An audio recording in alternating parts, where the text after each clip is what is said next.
Welcome to this comprehensive deep dive exploration of Immanuel Kant's monumental work, The Critique of Pure Reason.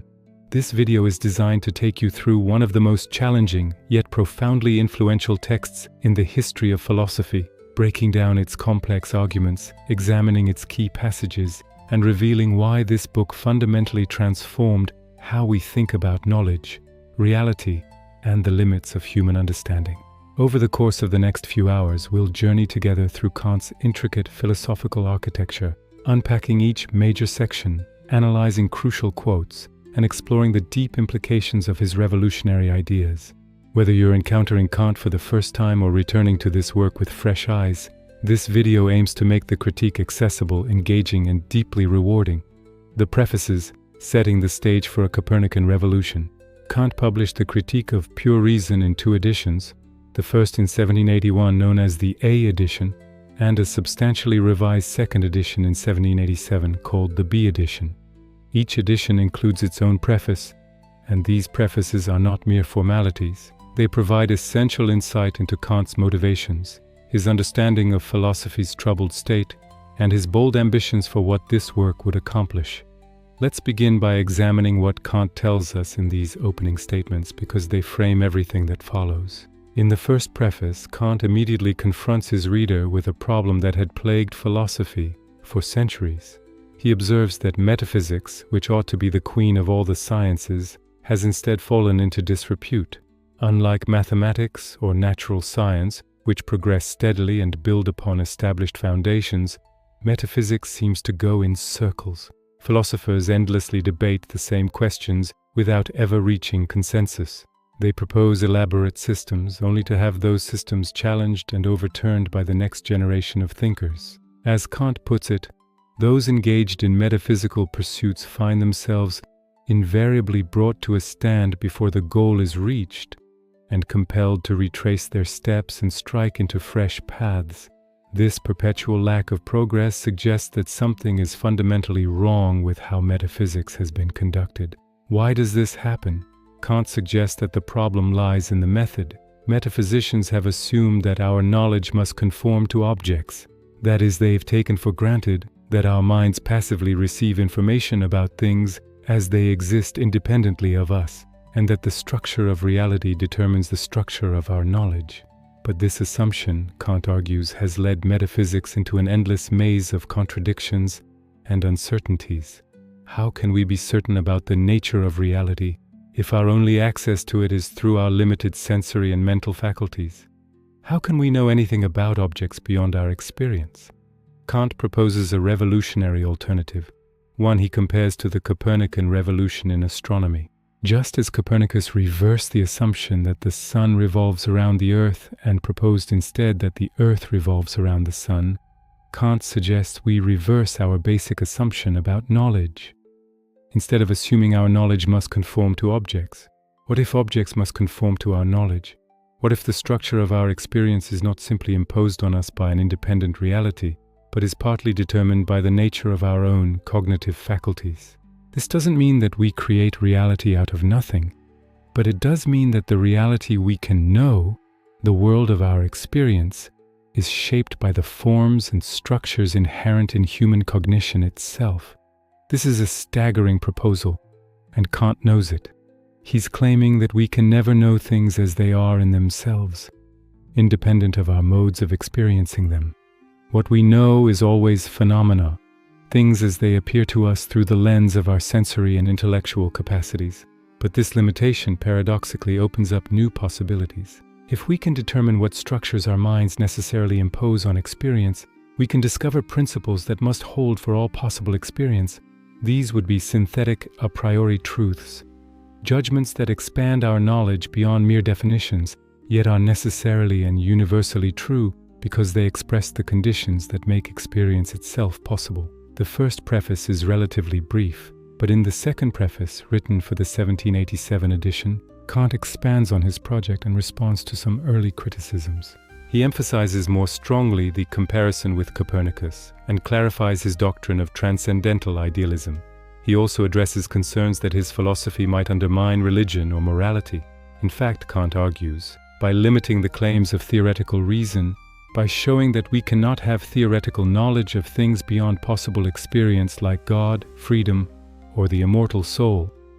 He makes room for faith and practical reason. His famous statement that he had to deny knowledge in order to make room for faith captures this idea. Throughout both prefaces, Kant displays a remarkable combination of intellectual boldness and methodological caution.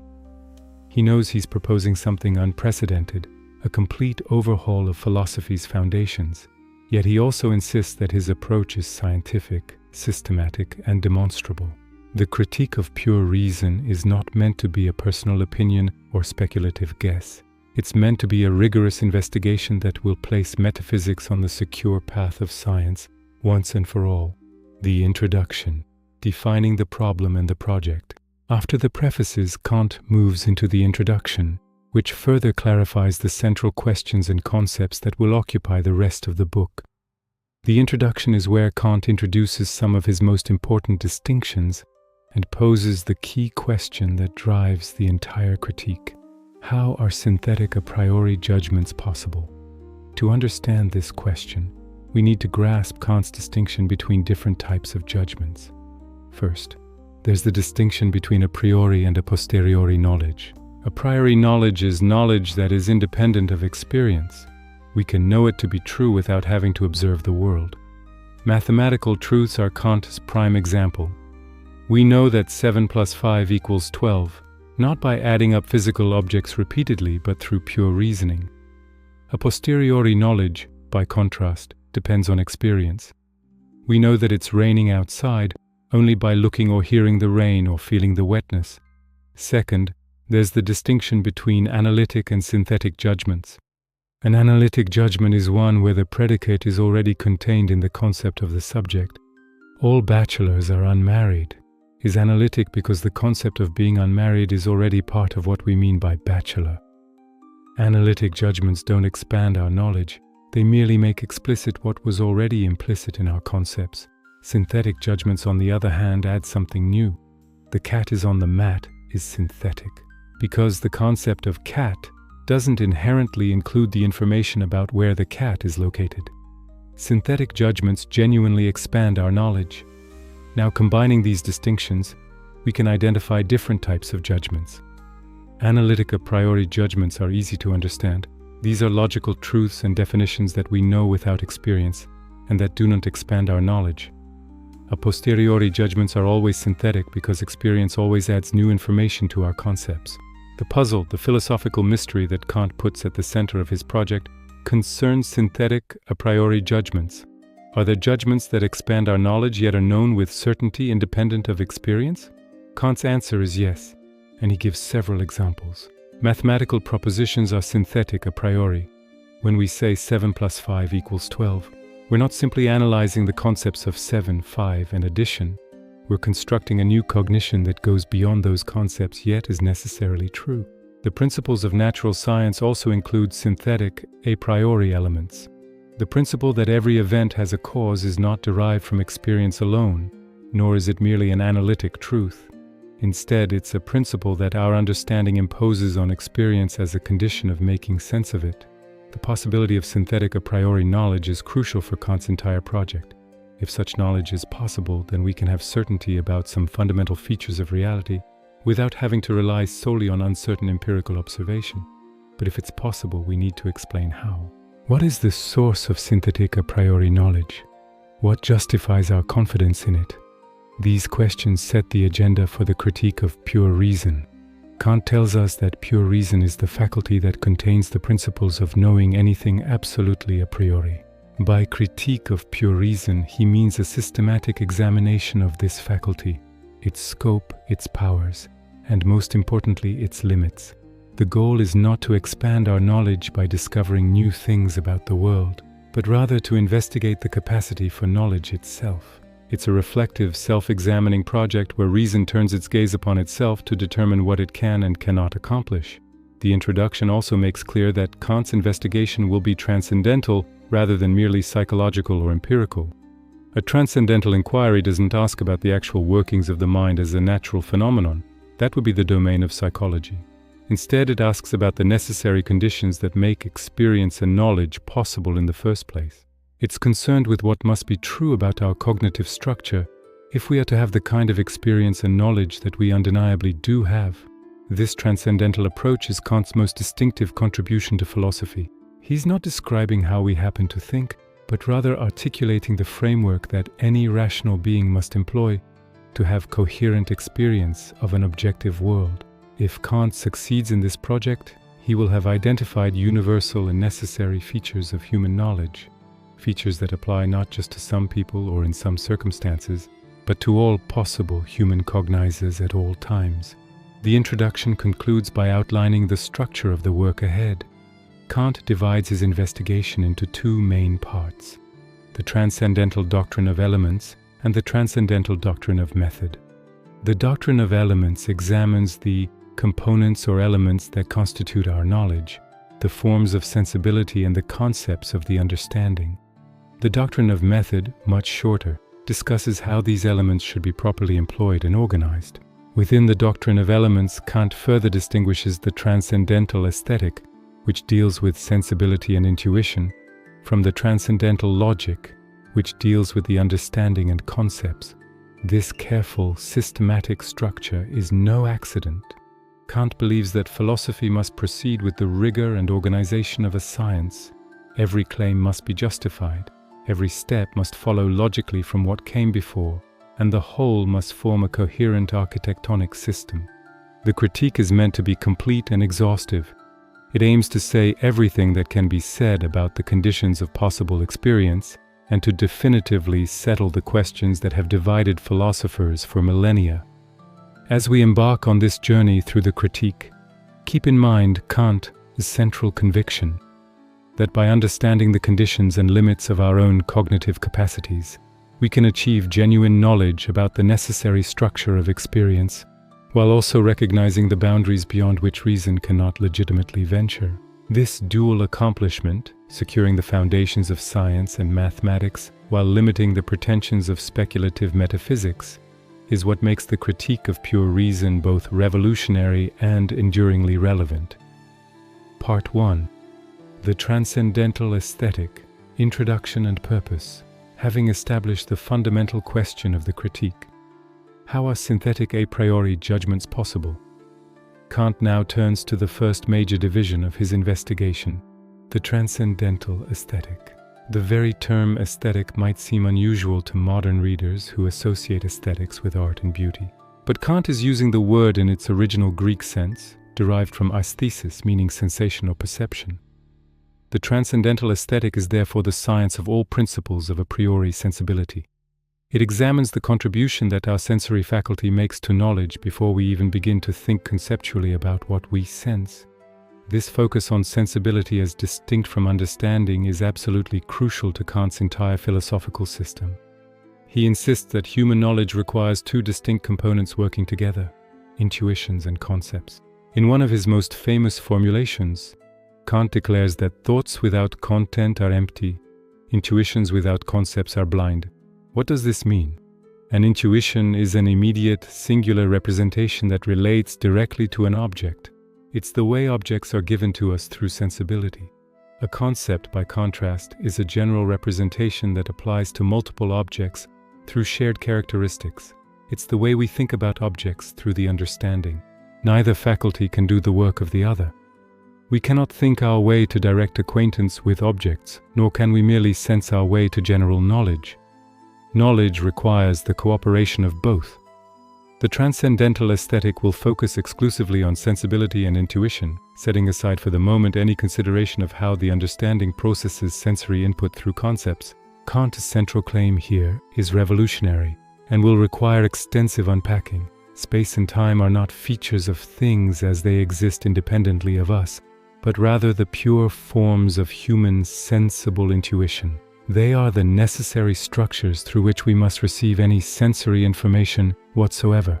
Before we experience any particular object, before any sensation reaches our consciousness, our sensibility has already organized that experience spatially and temporally. Space and time are therefore a priori. They precede and condition all experience rather than being derived from it. This might sound abstract, so let's approach it from another angle. Consider your visual experience right now. Everything you see appears extended in space. Objects have shapes, sizes, positions relative to other objects. You cannot see something without seeing it somewhere, occupying some region of space. Similarly, your experiences unfold in time. One moment follows another. Events have duration. Some things happen simultaneously while others happen in sequence. Now, according to the empiricist view that Kant is rejecting, we derive our representations of space and time from our experiences of spatial and temporal objects. We see many objects in different places, and from this we abstract the general idea of space. We observe change and succession, and from this we form the concept of time. But Kant argues this gets things exactly backward. We could never experience objects as spatial unless we already possess the representation of space. For any experience to count as an experience of external objects at all, it must already be structured spatially. Space is not abstracted from outer experiences. Rather, outer experiences are only possible because we represent things spatially in the first place. The same logic applies to time. We could never perceive succession or duration unless we already had the capacity to represent things temporally. Time is the precondition for experiencing change, not something we extract from experiences of change. The metaphysical exposition of space. Kant presents his arguments concerning space and time through what he calls expositions, systematic presentations designed to make clear and distinct the concepts being examined. He distinguishes between metaphysical exposition and transcendental exposition. A metaphysical exposition reveals what is contained in the concept by analyzing its content. A transcendental exposition shows how the concept makes other synthetic a priori knowledge possible. The metaphysical exposition of space contains several distinct arguments, each designed to establish a particular claim about the nature of our spatial representation. Let's work through these arguments carefully, as they form the foundation for everything Kant will later say about the empirical reality but transcendental ideality of space. First argument: space is not an empirical concept. Kant's first argument seeks to establish that our representation of space is not derived from outer experience but is presupposed by it. He writes that in order for sensations to be referred to something outside of me, that is, to something in a different place in space from where I am, the representation of space must already be at the foundation. Similarly, in order for me to represent objects as outside of and next to one another, and therefore as not merely different, but in different places, the representation of space must already be there. Think about what this means concretely.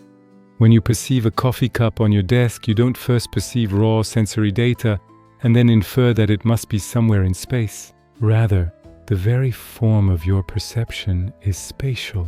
You cannot have an outer perception except as a perception of something spatially located.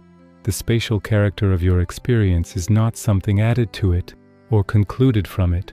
It's built into the very structure of what it means to perceive external objects at all.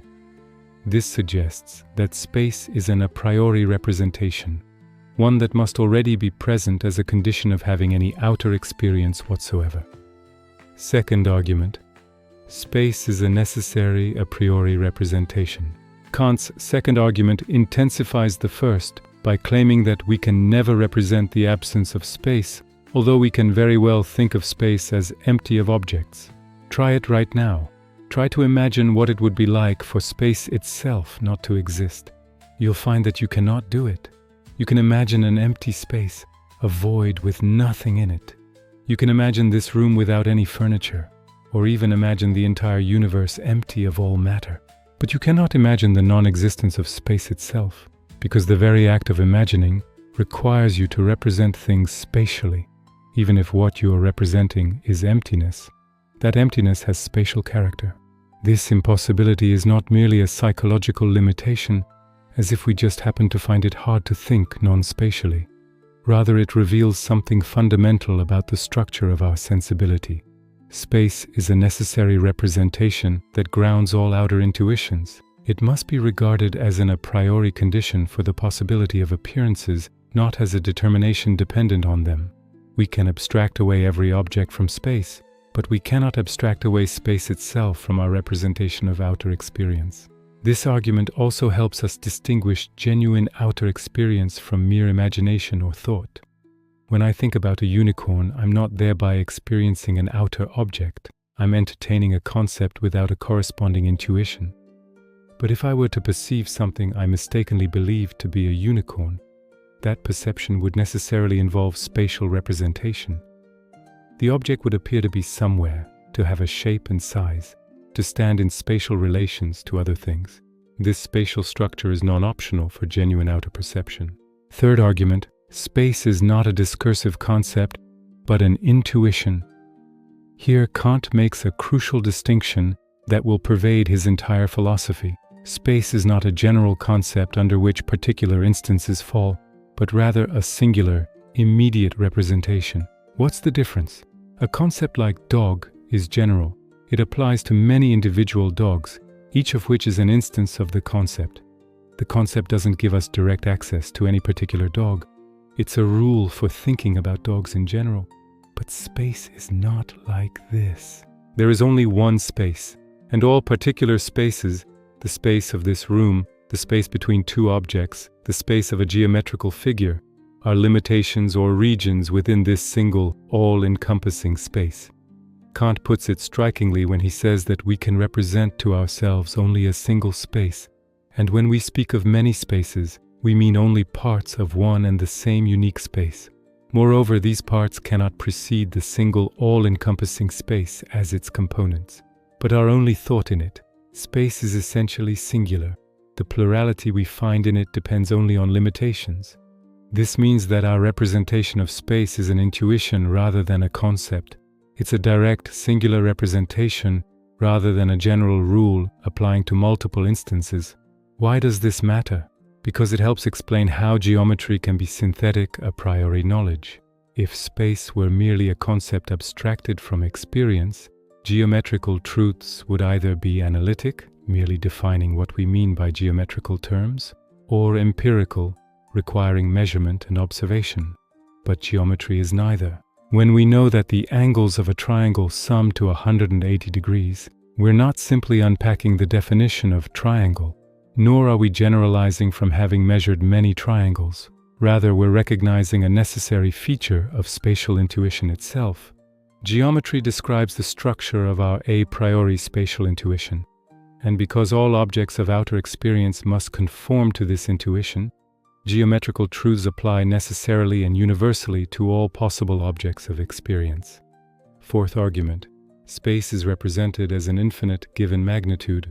Kant's fourth argument concerning space addresses its infinite character. Space is represented as an infinite given magnitude. This is another mark distinguishing intuitions from concepts. Concepts contain an infinite number of possible representations under them. The concept a dog applies to infinitely many possible dogs, but the concept itself doesn't contain these representations. It merely provides a rule that could apply to them. Space, by contrast, is represented as actually containing infinite parts within itself. Every region of space contains smaller regions, and this divisibility continues without limit. Moreover, space itself extends infinitely. There is no boundary beyond which space stops. This infinite character is given immediately in our intuition of space. It's not constructed by progressively adding more and more spaces together. We don't build up our representation of space by accumulating experiences of different spatial regions and then projecting that process to infinity. Rather, the infinity of space is immediately present in the original representation. Any particular spatial region we experience is understood from the outset as a limitation within unlimited space. This again confirms that space is an intuition rather than a concept, and specifically a pure a priori intuition that conditions all outer experience. The transcendental exposition of space. After the metaphysical exposition, Kant provides a transcendental exposition of space, which shows how our a priori intuition of space makes another body of synthetic a priori knowledge possible, namely geometry. The transcendental exposition is shorter but no less important because it demonstrates the explanatory power of Kant's theory. If space were either an empirical concept or a feature of things in themselves, We could not explain the possibility of geometry as a science that provides necessary and universal truths about spatial relations. Consider Euclidean geometry, which was the only geometry known in Kant's time, and which he considered to be absolutely and necessarily true of space. Geometrical propositions are synthetic. They genuinely expand our knowledge beyond mere definitions. When we prove that the shortest distance between 2 points is a straight line, we're not simply analyzing what we mean by distance or straight line. We're discovering something about the structure of space itself. Yet geometrical knowledge is also a priori and apodictic, certain and necessary. We don't have to measure thousands of triangles to know that their angles sum to 180 degrees. We can know this with perfect certainty through pure reasoning about spatial relations. How is this possible? Kant's answer is that geometry is the science of the properties of space, as the pure form of our outer intuition. Because all objects we can possibly experience must appear in space, and because space has a determinate structure given a priori in our sensibility, we can know with certainty that all experienced objects will conform to the truths of geometry.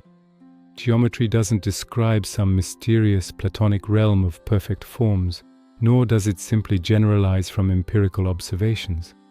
It describes the necessary structure of our own spatial intuition, which in turn determines the spatial character of all possible experience. This transcendental exposition has profound implications. It means that geometrical knowledge is objective and necessary for all human experience, but it also means that geometry tells us nothing about things as they might be in themselves, independent of our sensibility. Space is empirically real. It's genuinely and necessarily a feature of every object we can ever experience. But space is transcendentally ideal. It's a form of our intuition rather than a property of things in themselves. This doctrine of the empirical reality and transcendental ideality of space is one of Kant's most challenging and controversial claims, and it will apply equally to time. The metaphysical and transcendental exposition of time. Having thoroughly examined space, Kant now turns to time, proceeding through a parallel set of arguments.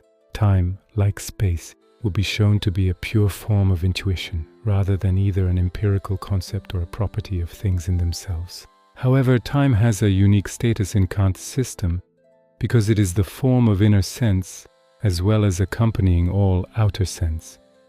While space is the form of outer intuition alone, time is the universal form of all intuition whatsoever, both outer and inner. First argument. Time is not an empirical concept. Just as with space, Kant argues that time cannot be derived from experience because it is presupposed by experience. The very concepts of simultaneity and succession require that we already have the representation of time as their foundation. When we perceive two events as simultaneous, we are representing them as occurring at the same time. When we perceive events as successive, we are representing them as occurring at different times, one after another. But we could not recognize simultaneity or succession unless we were already capable of temporal representation. Time is therefore a priori, a necessary representation that underlies all intuitions. Consider your current stream of consciousness. One thought follows another. You hear sounds that rise and fall. You notice changes in your visual field as you move your eyes or as objects move. All of this presupposes time. You cannot have any experience whatsoever, whether of external objects or of your own mental states, that is not temporally structured. This is not something you learn from experience. It's the very form that makes experience possible. Second argument. Time is a necessary a priori representation. We cannot remove time from appearances in general, though we can quite well take appearances away from time. Try to imagine an experience that is not in time, an experience that has no duration, that does not occur in any moment, that is not preceded or followed by anything. You'll find it's impossible. Any experience must have temporal character, but you can easily imagine time without any particular experiences filling it, an empty time, a duration in which nothing happens. This asymmetry shows that time is not derived from appearances, but is their necessary precondition. Time is therefore a necessary representation that grounds all intuitions. All appearances can be taken away from time, but time itself cannot be removed from appearances. This necessary character is what makes a priori synthetic judgments about temporal relations possible. We can know with certainty, for instance, that every event must occur at some time, and that time itself forms a single continuous series, because these are features of the form through which all experience must be structured. Third argument, time is an intuition, not a concept. Like space, time is a singular immediate representation rather than a general concept. There is only one time, and all different times are merely parts or moments within this single, all-encompassing time. When we speak of different times, we don't mean different instances of some general concept of time, but rather different portions of the one unified temporal sequence. This Monday and next Monday are not two separate times in the way that two dogs are separate instances of the concept dog. Rather, they are different moments within the single temporal framework that structures all experience. This intuitive character of time, like that of space, helps explain how we can have synthetic a priori knowledge about temporal relations. Arithmetic, for instance, is grounded in our pure intuition of time. When we count or add numbers, we are constructing temporal sequences in pure intuition. 7 plus 5 equals 12, not because we've observed many empirical instances of this sum, but because we can construct the addition in the pure temporal sequence of counting. This is synthetic knowledge. We're not simply analyzing the concepts of 7, 5, and addition, yet it's knowable a priori through the pure intuition of time. Completing time. The fourth argument and transcendental exposition. Fourth argument. Time is an infinite, given magnitude. Just as space was shown to be infinite, time too is represented as an infinite given magnitude. Different times are not different instances of time, but merely parts or portions of one and the same time. We cannot think of multiple separate times. We can only think of different moments, periods, or intervals within the single temporal framework. Moreover, time has no beginning or end. It extends infinitely in both directions. We can think of the beginning or end of any particular process or event within time, but we cannot coherently think of time itself, beginning or ending, because any such beginning or ending would have to occur at some time, which already presupposes the temporal framework we're trying to imagine away. This infinity is not constructed by adding moment to moment, as if we built up our concept of time by stringing together experiences. Rather, it's given immediately in our original intuition. Any particular duration we experience is immediately understood as a limitation within unlimited time. When you experience 5 minutes passing, you don't experience those 5 minutes as constituting the entirety of time. You experience them as a bounded interval within the infinite temporal sequence. This confirms that time, like space, is a pure intuition rather than an empirical concept. The transcendental exposition of time shows how this pure intuition makes possible synthetic a priori knowledge in another domain, specifically arithmetic, and the general doctrine of motion. Just as geometry is grounded in our pure intuition of space, arithmetic is grounded in our pure intuition of time. When we count 1, 2, 3, we are constructing a temporal sequence. The very concept of number involves successive addition, and succession is essentially temporal. 7 plus 5 equals 12, because we can construct this sum in pure temporal intuition, successively adding units together. This is synthetic knowledge that goes beyond mere conceptual analysis, yet it's knowable a priori through the pure form of inner sense. The doctrine of motion, which Kant mentions in the second edition, combines both space and time, since motion involves change of place over time. The principles governing motion, which form the basis of physics, thus depend on both our pure forms of intuition. This connection between time and arithmetic, and between space-time and physics, shows how Kant's theory grounds the possibility of mathematical natural science, explaining how we can have certain universal knowledge about the empirical world. Conclusions from the Transcendental Aesthetic. Having completed his expositions of space and time, Kant draws together the implications of his arguments in a series of conclusions that articulate his doctrine of transcendental idealism. These conclusions are among the most controversial aspects of the entire critique, and they require careful attention because they set the stage for everything that follows. First, space and time are empirically real, but transcendentally ideal. What does this seemingly paradoxical formulation mean? Space and time are empirically real in that they are genuinely and necessarily properties of all objects of possible experience. Everything we can ever encounter must be spatial and temporal. There is no gap between how things appear to us in space and time and how they really are as objects of experience. Spatial and temporal properties are objective features of the empirical world. In this sense, Kant is not a skeptic about the external world. Objects really are extended, shaped, located, moving, and enduring exactly as they appear to us. However, space and time are transcendentally ideal in that they are not properties of things as they are in themselves, independent of our forms of intuition. They belong to the subjective constitution of our minds, specifically to the form of sensibility. Things in themselves, whatever reality might be like independent of our way of experiencing it, are neither spatial nor temporal. Space and time are contributions that our sensibility makes to experience, not features we discover in a pre-given reality. This is a radical claim, and it's easy to misunderstand. Kant is not saying that space and time are illusions or that they're all in our heads in some solipsistic sense. He's making a sophisticated point about the relationship between our cognitive capacities and the objects we can know. Because all human experience must flow through the forms of sensibility, and because these forms are spatial and temporal, we can never encounter objects except as spatial and temporal. Space and time are therefore real and objective for any possible human experience, but they tell us nothing about how things might be independent of the conditions of human sensibility. Why does Kant insist on this transcendental ideality? Several reasons converge. First, it explains how we can have synthetic a priori knowledge in geometry and arithmetic. If space and time were properties of things in themselves, our knowledge of them would have to be empirical. We'd have to observe things to learn about their spatial and temporal features.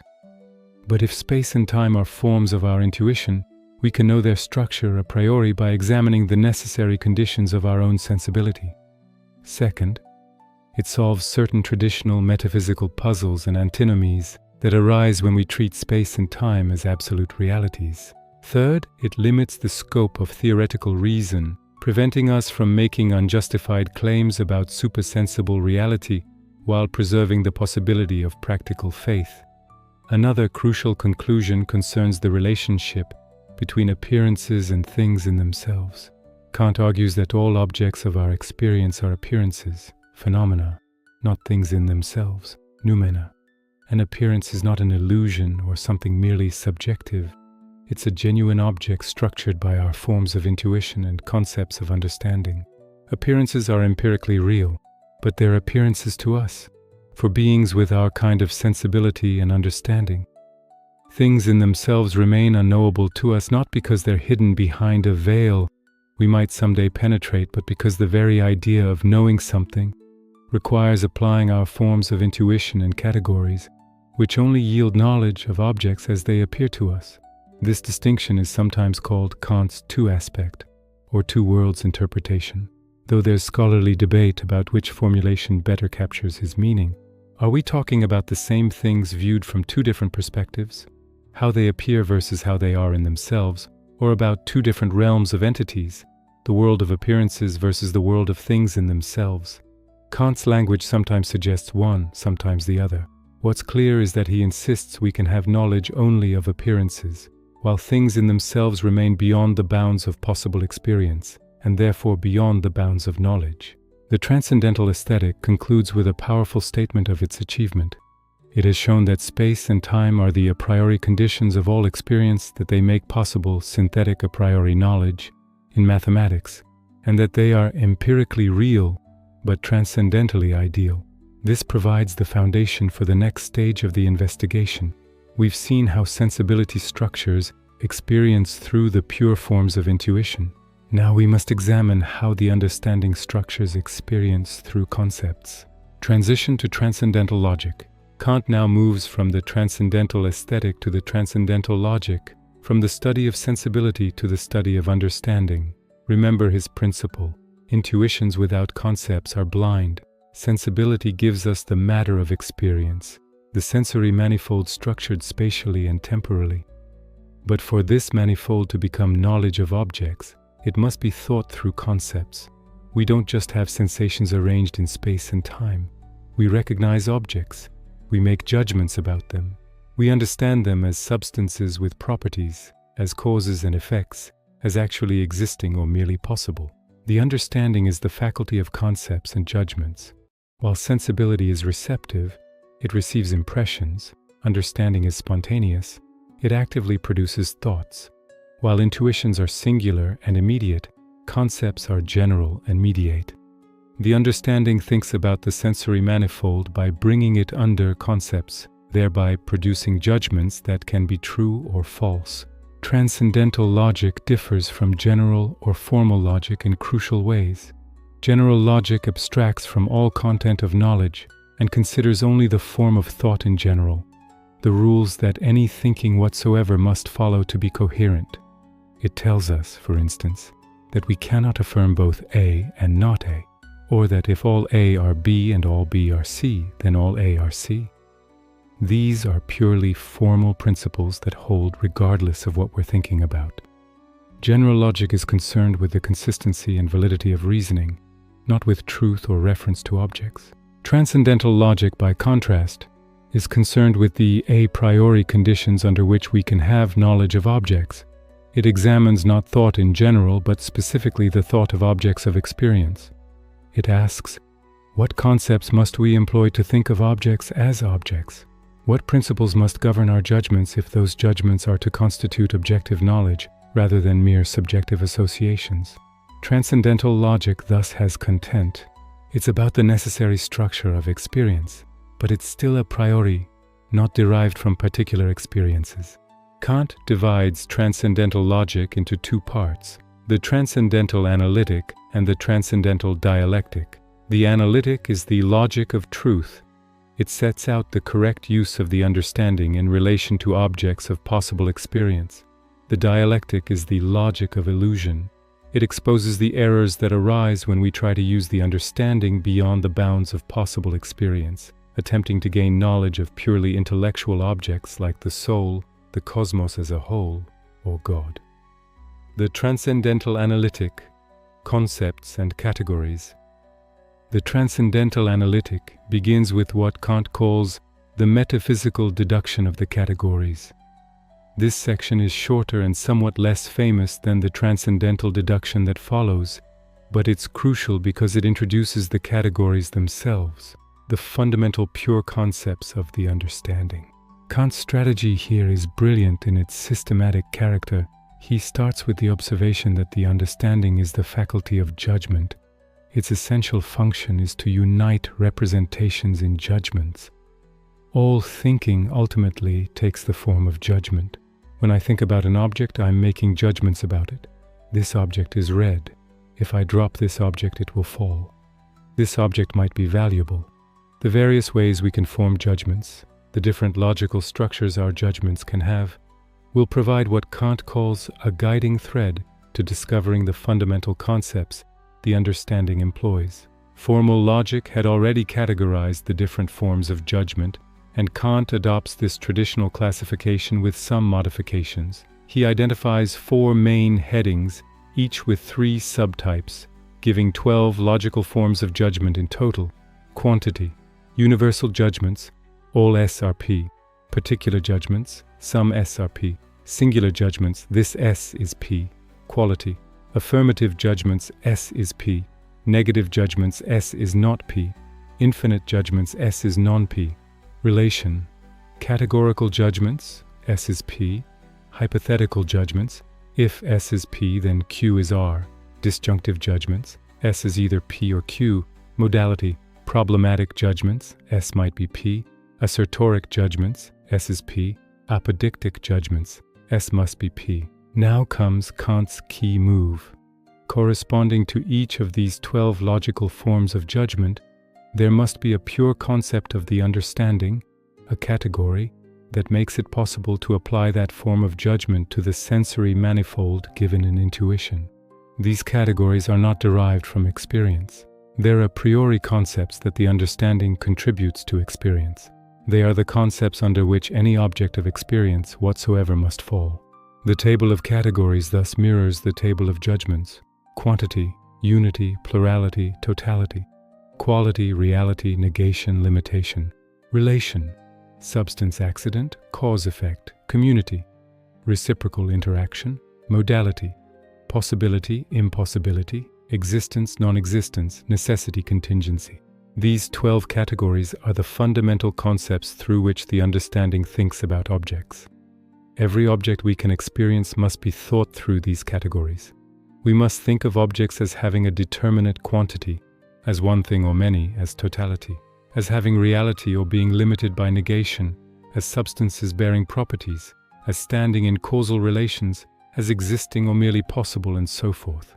The metaphysical deduction argues that these categories are complete and necessary. They're complete because they systematically derive from all the possible forms of judgment, and judgment is the essential function of understanding. They're necessary because any experience of objects requires bringing the sensory manifold under concepts through judgments, and these specific forms are the fundamental ways judgment can be structured. However, establishing that we possess these pure concepts and that they arise from the nature of our understanding doesn't yet establish that they legitimately apply to objects of experience. That's the task of the transcendental deduction, to which we now turn. The challenge of the transcendental deduction. The transcendental deduction is widely regarded as the most difficult and most important section of the entire critique of pure reason. Kant himself acknowledged its complexity, substantially revising it for the second edition while maintaining that both versions aimed at the same essential proof. The task of the transcendental deduction is to establish the objective validity of the categories, to show that these pure concepts of the understanding necessarily and legitimately apply to all objects of possible experience. Why is this a problem requiring a special deduction? In legal terminology, a deduction is a justification of one's right to something. Kant needs to justify our right to apply the categories to experience. The difficulty is this: the categories are pure concepts originating in the understanding, while objects are given to us through sensibility. These are two completely different sources, one spontaneous, one receptive, one conceptual, one intuitive. How can we be certain that concepts arising from the spontaneity of thought will apply to objects given through the receptivity of sensation? Why should nature conform to our concepts rather than going its own way? With empirical concepts, there's no mystery. The concept dog applies to dogs because we formed it by abstracting from our experiences of dogs. The concept was derived from experience, so obviously it applies back to experience. But the categories aren't derived from experience, they're a priori. The concept of causality, for instance, isn't abstracted from repeatedly observing one event following another. Rather, it's a pure concept through which we interpret sequences of events as causal relations. What justifies this application? What guarantees that every event we experience will fall under the category of causality?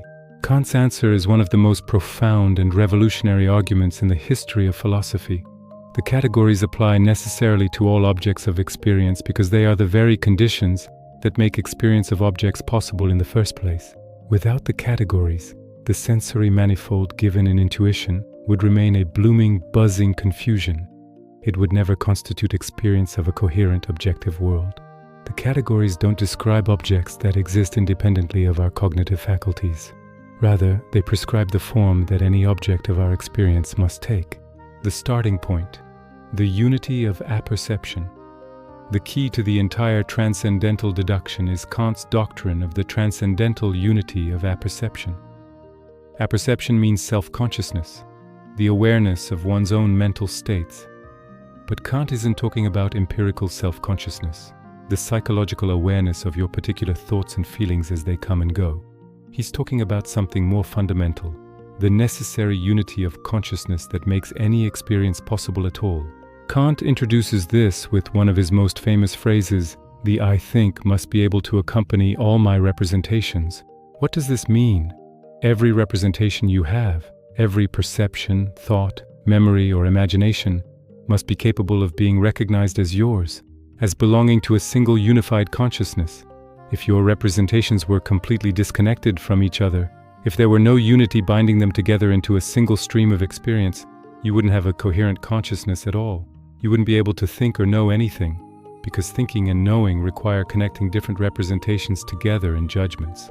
This unity of consciousness is not something you create or achieve. It's a necessary precondition for having any experience whatsoever. It's transcendental, belonging to the conditions of possibility of experience, rather than empirical, derived from experience.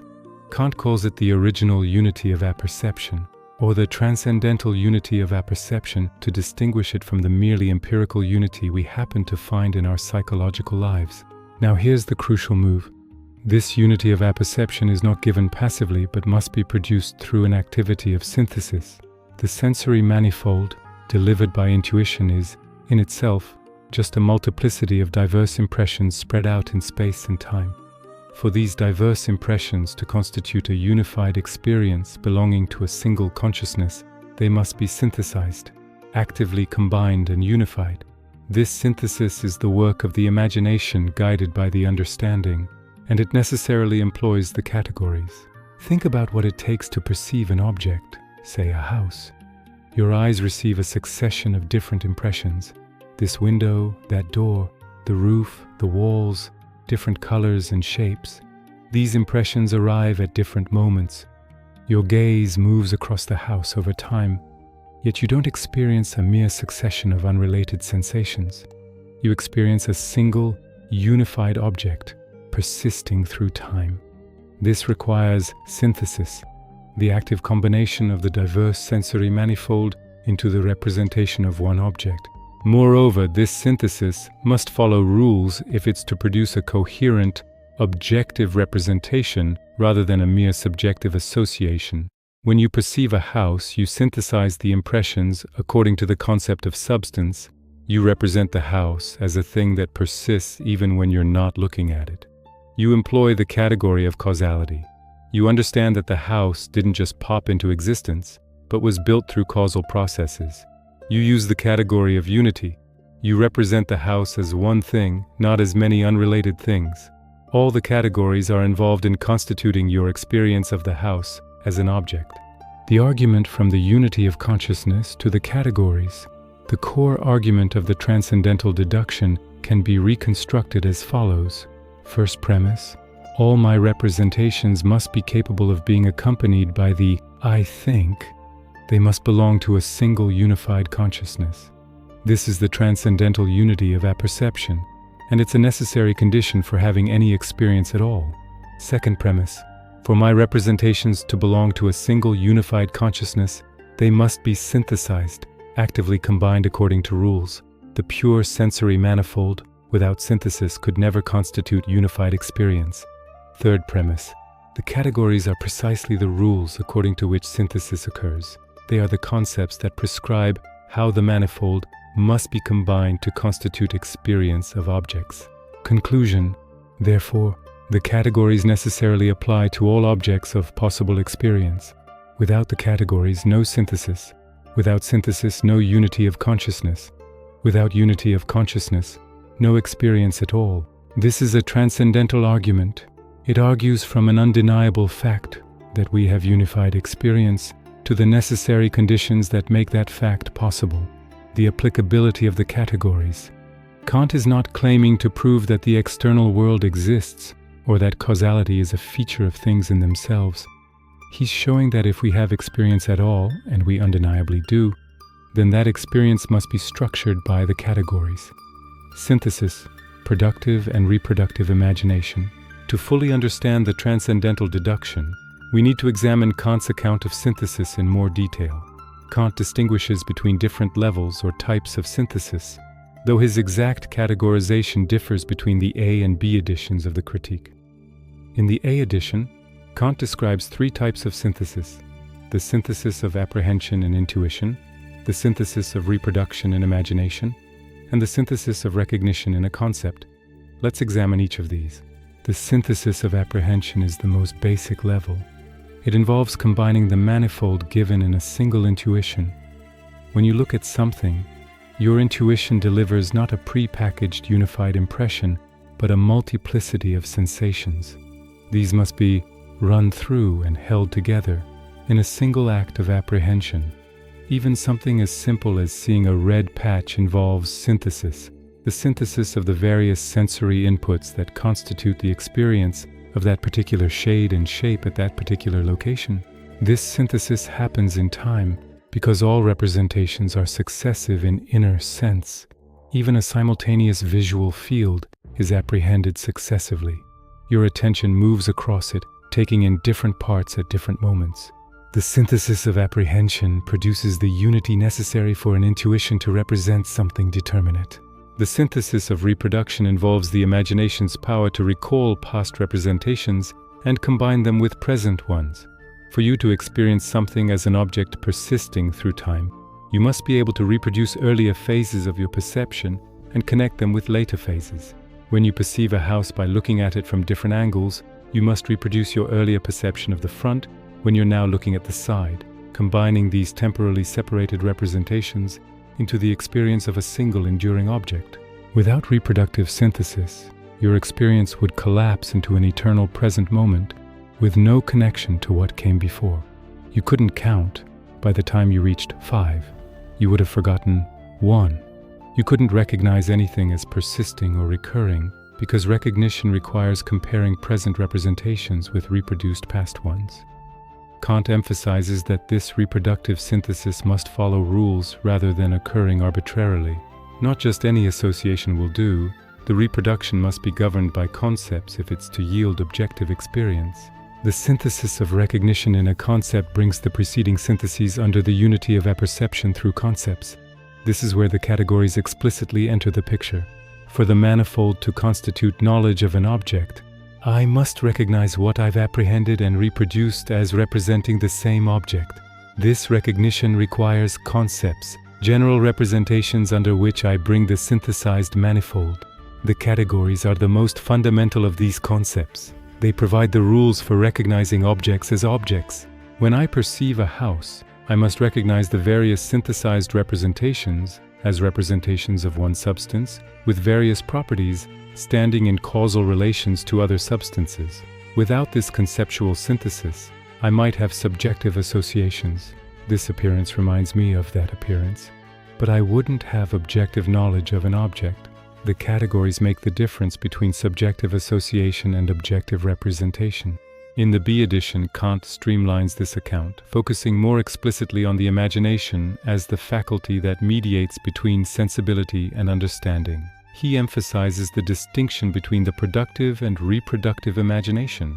The reproductive imagination works empirically, following the laws of association to recall and combine representations based on past experience. The productive imagination works transcendentally, producing the a priori synthesis that makes experience itself possible. The productive imagination is not bound by empirical associations. Rather, it operates according to the pure concepts of the understanding to impose unity on the sensory manifold. It's what allows us to have experience of an objective world at all, rather than a mere subjective stream of sensations. The productive imagination synthesizes the manifold given in intuition according to the categories, thereby producing the unified field of experience within which objects can appear. This account of imagination is sometimes puzzling to readers because imagination is often thought of as the faculty of fantasy, of creating fictional or non-actual representations. But for Kant, imagination in its transcendental role is the essential mediating power that connects the passive receptivity of sensibility with the active spontaneity of understanding. It's what allows the conceptual to apply to the sensory, the universal to the particular, the intellectual to the intuitive.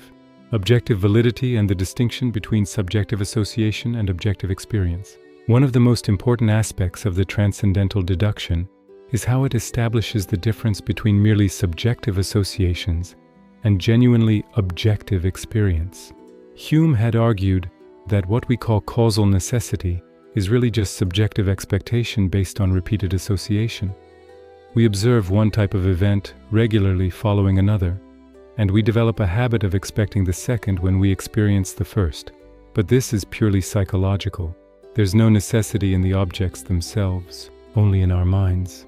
Kant agrees with Hume that empirical association cannot ground necessity. The fact that I've always experienced B after A doesn't logically guarantee that B will follow A in the future. Habit and custom might explain my subjective expectation, but they can't explain objective necessity, yet we clearly do distinguish between subjective associations and objective connections. If I feel warm whenever I see the sun, that might be just my subjective state. But if I judge that the sun warms the stone, I'm making an objective claim about a causal connection between things. What makes the difference? Kant's answer: the transcendental unity of apperception and the categories. When I make an objective judgment, I'm not just reporting my subjective associations, I'm claiming that representations must be connected in a certain way for any consciousness. I'm claiming that the connection is necessary, not just contingent on my particular experiences. This necessity comes from the categories. The category of causality prescribes that when I experience events in an irreversible succession, I always see the sun before the warming, never the warming before the sun. I must represent them as cause and effect rather than as mere subjective sequence. The category imposes necessity on experience, not by somehow magically guaranteeing how nature will behave in itself, but by determining how experience must be structured for it to count as experience of an objective world. The transcendental unity of apperception is what Kant calls objective unity, as opposed to merely subjective unity. Subjective unity is the contingent empirical fact that your representations happen to be connected in your stream of consciousness through association and habit. Objective unity is the necessary transcendental fact that all your representations must be capable of being unified in a single consciousness according to a priori rules, the categories. This objective unity is what makes experience of objects possible and what distinguishes genuine knowledge from mere subjective opinion. The result of the transcendental deduction, the conclusion of the transcendental deduction, is momentous. Kant has established that the categories possess objective validity. They necessarily apply to all objects of possible experience, because they are the conditions that make experience of objects possible in the first place. Without the categories structuring the sensory manifold according to rules, we would have no unified consciousness and no experience of an objective world. However, this conclusion comes with crucial limitations.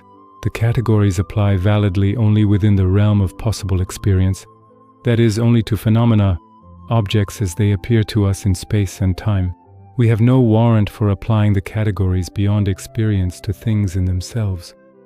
When we try to use concepts like causality or substance to think about purely intellectual objects like God or the soul, we're venturing beyond the legitimate bounds of the understanding. This limitation will become crucial in the Transcendental Dialectic, where Kant exposes the errors of traditional metaphysics. The Transcendental Deduction also establishes something remarkable about the relationship between mind and world. It's not that our minds passively conform to an independently given reality, discovering its structure through observation. Rather, our minds actively contribute to the structure of experience through the forms of intuition and the categories of understanding. In a famous and somewhat startling phrase, Kant says that the understanding is itself the lawgiver of nature, the necessary laws that govern experience, that every event has a cause, that substance persists through change, that objects stand in relations of reciprocal interaction, are not discovered in nature but prescribed to nature by the understanding. This doesn't mean we create reality out of nothing. The sensory manifold is given to us from outside. We don't invent the raw material of sensation, but the form that this material takes in experience, its organization into a world of objects standing in law-governed relations, comes from our cognitive faculties. Nature, as the totality of objects of possible experience, necessarily conforms to the a priori structures of sensibility and understanding, because nature just is the phenomenal realm constituted by these structures. The problem of schematism. Having established that the categories apply to all objects of experience, Kant faces a new challenge. Exactly how do pure concepts of the understanding apply to sensible intuitions? This is the problem addressed in one of the most notoriously difficult sections of the Critique, the schematism of the pure concepts of understanding. The problem arises from what Kant calls the heterogeneity between categories and intuitions. Categories are pure intellectual concepts, completely general and abstract. They contain no sensible content whatsoever. Intuitions, by contrast, are singular and sensible. They are particular representations of objects given in space and time.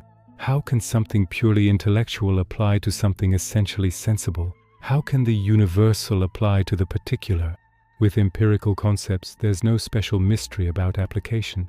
The concept dog applies to this animal before me because the animal possesses the sensible characteristics that constitute the concept: 4 legs, fur, barking, and so forth. I can recognize an instance of the concept by comparing the sensible features of the object with the marks contained in the concept. But the categories don't work this way. The category of causality, for instance, doesn't describe any sensible features. It's a pure formal concept of a certain kind of necessary connection. How do I recognize when this purely intellectual concept applies to my sensible experience? Kant's answer involves what he calls the schema, a third thing that mediates between the pure concept and the sensible intuition. The schema is homogeneous with both. It's intellectual like the category, but it's also sensible like the intuition. Specifically, Kant argues that schemata are determinations of time. Time is the form of all intuition, both outer and inner sense. So temporal determinations connect with sensibility, but time is also a priori and formal. So temporal determinations can be specified conceptually, connecting with the understanding. The nature of schemata. A schema, according to Kant, is a representation of a general procedure of the imagination for providing a concept with its image. This requires careful unpacking because it's easy to misunderstand what Kant means by image here. An image is a particular, concrete representation. When you visualize a specific dog, for instance, that mental picture is an image. But a concept applies to many possible instances, not just to one particular image. How does the concept dog apply to all possible dogs? From tiny chihuahuas to enormous Great Danes, from black dogs to white dogs, from puppies to elderly dogs, not through any single image, because no single image could capture all that diversity. Rather, the concept applies through a schema, a rule or procedure for generating appropriate images. The schema of dog would be something like a general procedure for representing any possible 4-legged, furry, barking creature meeting certain criteria. It's not itself an image, but a rule for producing images.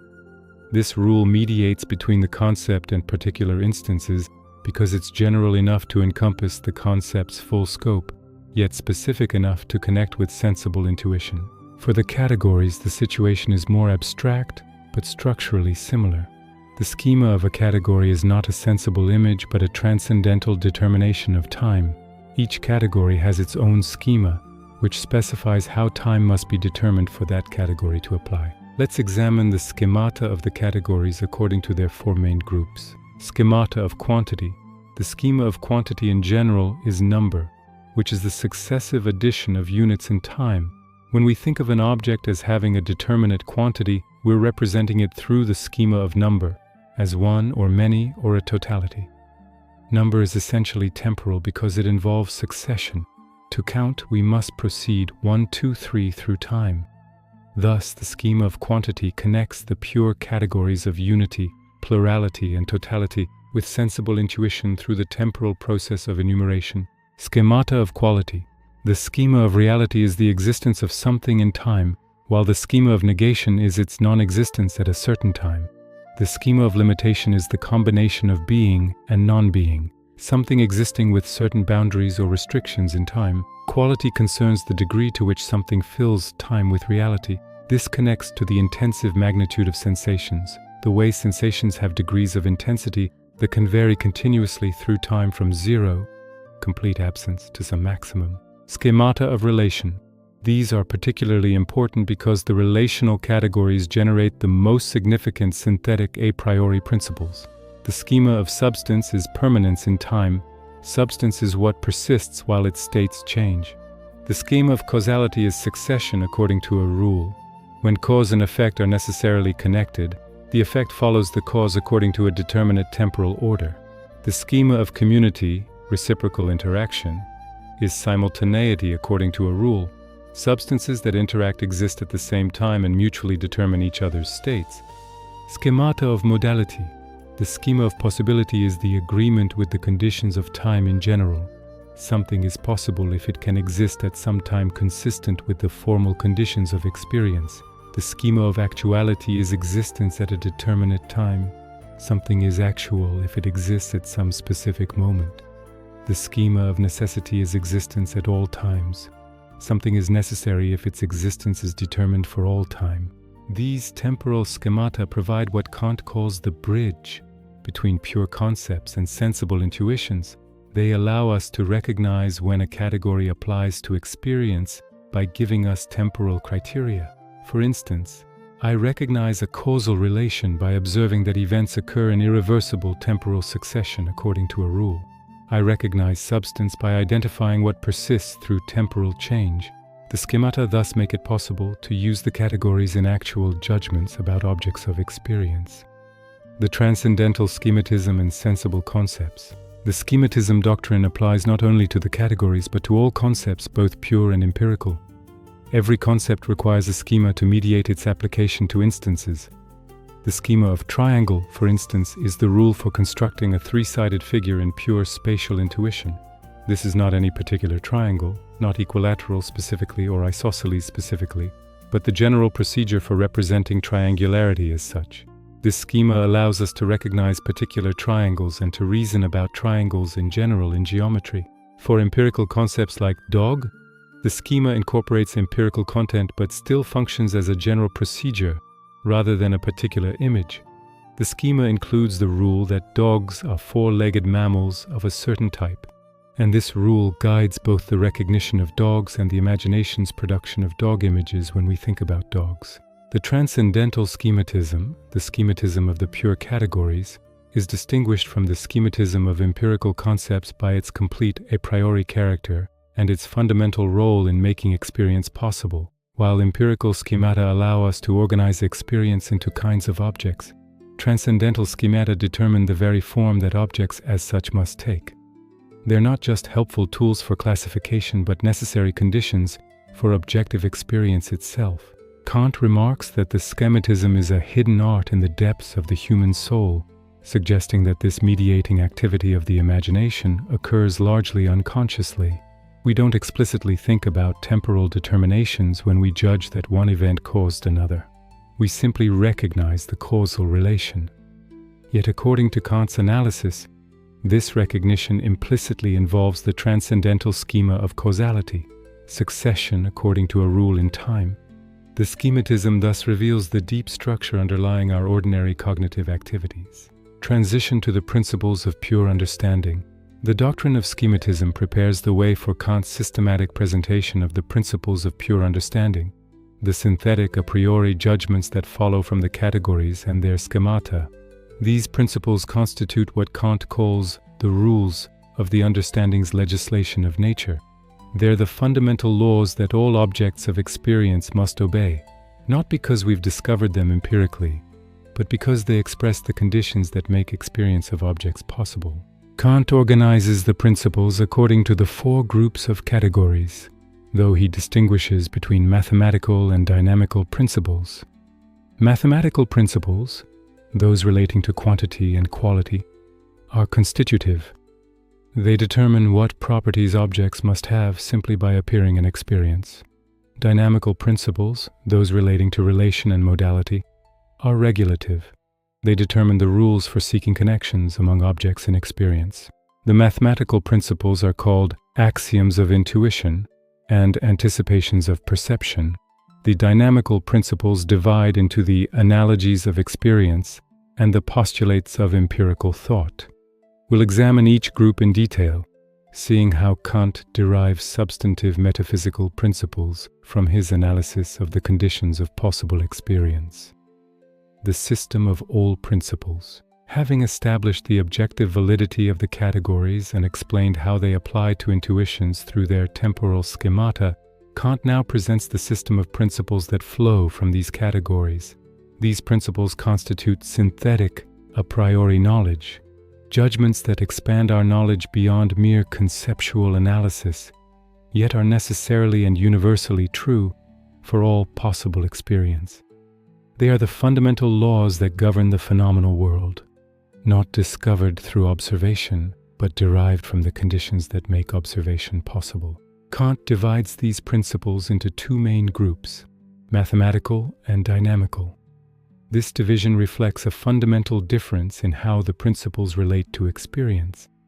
Mathematical principles, corresponding to the categories of quantity and quality, are constitutive.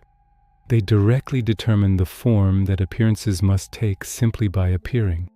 Every object we experience must have extensive magnitude, size, shape, duration, and intensive magnitude, degree of reality. These are not optional or contingent features, but necessary characteristics of anything that can appear to us. Dynamical principles, corresponding to the categories of relation and modality, are regulative. They prescribe rules for how we must connect appearances in experience, but don't directly constitute those appearances. They tell us how to seek relations among objects rather than what properties individual objects must possess.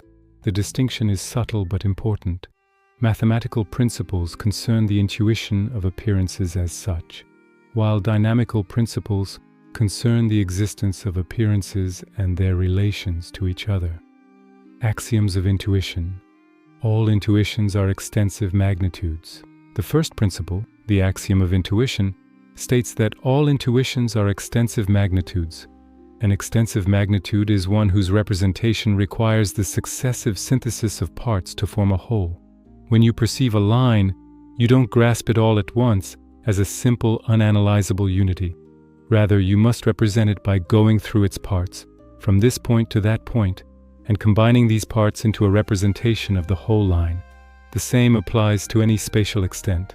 A table's surface, a room's volume, a mountain's height, all require the synthesis of parts into wholes. Temporal magnitudes work the same way. When you experience an hour passing, you don't intuiting the hour as a simple, indivisible unit. You represent it by going through successive moments, minute after minute, and holding them together in a unified representation of the whole duration. Every temporal interval, from a second to a lifetime, is an extensive magnitude because it's represented through the successive synthesis of temporal parts. Why is this necessary? Because space and time themselves, as the pure forms of intuition, are represented as extensive magnitudes. Space contains parts, regions, within an encompassing whole, universal space. And we represent any portion of space by marking it off as a limited region within unlimited space. Time similarly contains parts, moments, within an encompassing whole, universal time, represented through successive synthesis. Since all appearances must appear in space and time, and since space and time are essentially extensive magnitudes, all appearances must be extensive magnitudes. This principle grounds the applicability of mathematics to experience. Geometry studies the properties of spatial magnitudes, and arithmetic and algebra study numerical magnitudes grounded in temporal succession. Because all objects of experience must be extensive magnitudes in space and time, mathematical truths necessarily apply to them. When we measure things, determining lengths, areas, volumes, durations, speeds, we're employing mathematics, and the axiom of intuition guarantees that such measurement is always possible in principle. Every appearance has a determinate magnitude that can be expressed numerically, even if we haven't actually measured it. Kant is making a striking claim here. Mathematics is not just a useful tool that happens to work well for describing nature. Rather, mathematics necessarily applies to all possible objects of experience because experience itself has a mathematical structure. The quantitative character of the natural world isn't a contingent fact we discover, but a necessary condition built into the very form of intuition. This explains both why mathematical natural science is possible and why it must be the form that any genuine science of nature takes. Anticipations of perception. Reality has intensive magnitude. The second principle, the anticipations of perception, states that in all appearances, the real that is an object of sensation has intensive magnitude, that is, a degree. This principle is more subtle and has puzzled many readers, so it requires careful explanation. First, what does Kant mean by the real? He's referring to what corresponds to sensation in appearance. the matter or content that fills space and time, as opposed to the mere forms of space and time themselves. When you perceive a colored surface, the color is the real. It's what affects your senses and provides the qualitative content of your experience. The size and shape of the surface are extensive magnitudes, but the intensity of the color, how vivid or faded it is an intensive magnitude. An intensive magnitude is a magnitude that is apprehended not through successive synthesis of parts, but all at once, in an instant, and yet still admits of continuous variation in degree. Think about the brightness of a light. You don't perceive brightness by adding up parts of brightness successively. Rather, you apprehend the entire brightness in a single moment. Yet brightness clearly has magnitude. One light can be brighter than another, and brightness can vary continuously from complete darkness, degree 0, through all intermediate degrees to maximum brightness. All sensations have this character: warmth, loudness, pressure, color saturation, taste intensity. Every qualitative sensation admits of continuous variation in degree. Between any two degrees of sensation, there's always a possible intermediate degree. Moreover, every sensation can be thought of as approaching 0 degree, which would be the complete absence of sensation, the transition from something to nothing. Why can we know this a priori? Because sensation is the matter that fills the forms of space and time, and this filling can vary continuously. An empty region of space is a pure extensive magnitude, with no reality filling it. An occupied region has both extensive magnitude, size and shape, and intensive magnitude, degree of reality. The transition from empty to occupied space, and all variations in how much reality occupies space, involves intensive magnitude. Since sensation is what distinguishes mere empty spacetime from occupied spacetime in our representations, and since this distinction must admit of continuous variation, all sensations must have intensive magnitude. This principle is called an anticipation of perception because it tells us something about sensations before we actually experience them. We can know a priori that whatever sensations we encounter will have degrees, even though we cannot predict what specific degrees we'll encounter. That requires actual perception. The principle anticipates the formal structure of sensation while leaving its specific content to be given empirically. The anticipations of perception have important implications for natural science. They ground the possibility of measuring intensive properties like temperature, pressure, density, chemical concentration, and force. These properties aren't extensive magnitudes that we measure by adding up parts, but intensive magnitudes that we measure by degrees. The principle guarantees that such measurement is possible, that reality always admits of quantification not only extensively but intensively as well. The analogies of experience. Introduction. The third set of principles, the analogies of experience, represents perhaps Kant's most profound contribution to metaphysics. These principles articulate the necessary relations that must obtain among appearances for them to constitute a unified, objective experience. While the mathematical principles concern the magnitudes of individual appearances, the dynamical principles concern how appearances must be related to each other in time. The general principle governing all three analogies is that experience is possible only through the representation of a necessary connection of perceptions. What does this mean? Kant is distinguishing between mere subjective succession of perceptions and objective experience of events and states. Your perceptions flow through your consciousness in a temporal sequence, one after another. But not every sequence of perceptions corresponds to an objective sequence of events. When you perceive a house by looking at it from bottom to top, your perceptions of the roof come after your perceptions of the foundation. But the house itself doesn't come into existence in that order. The roof and foundation exist simultaneously.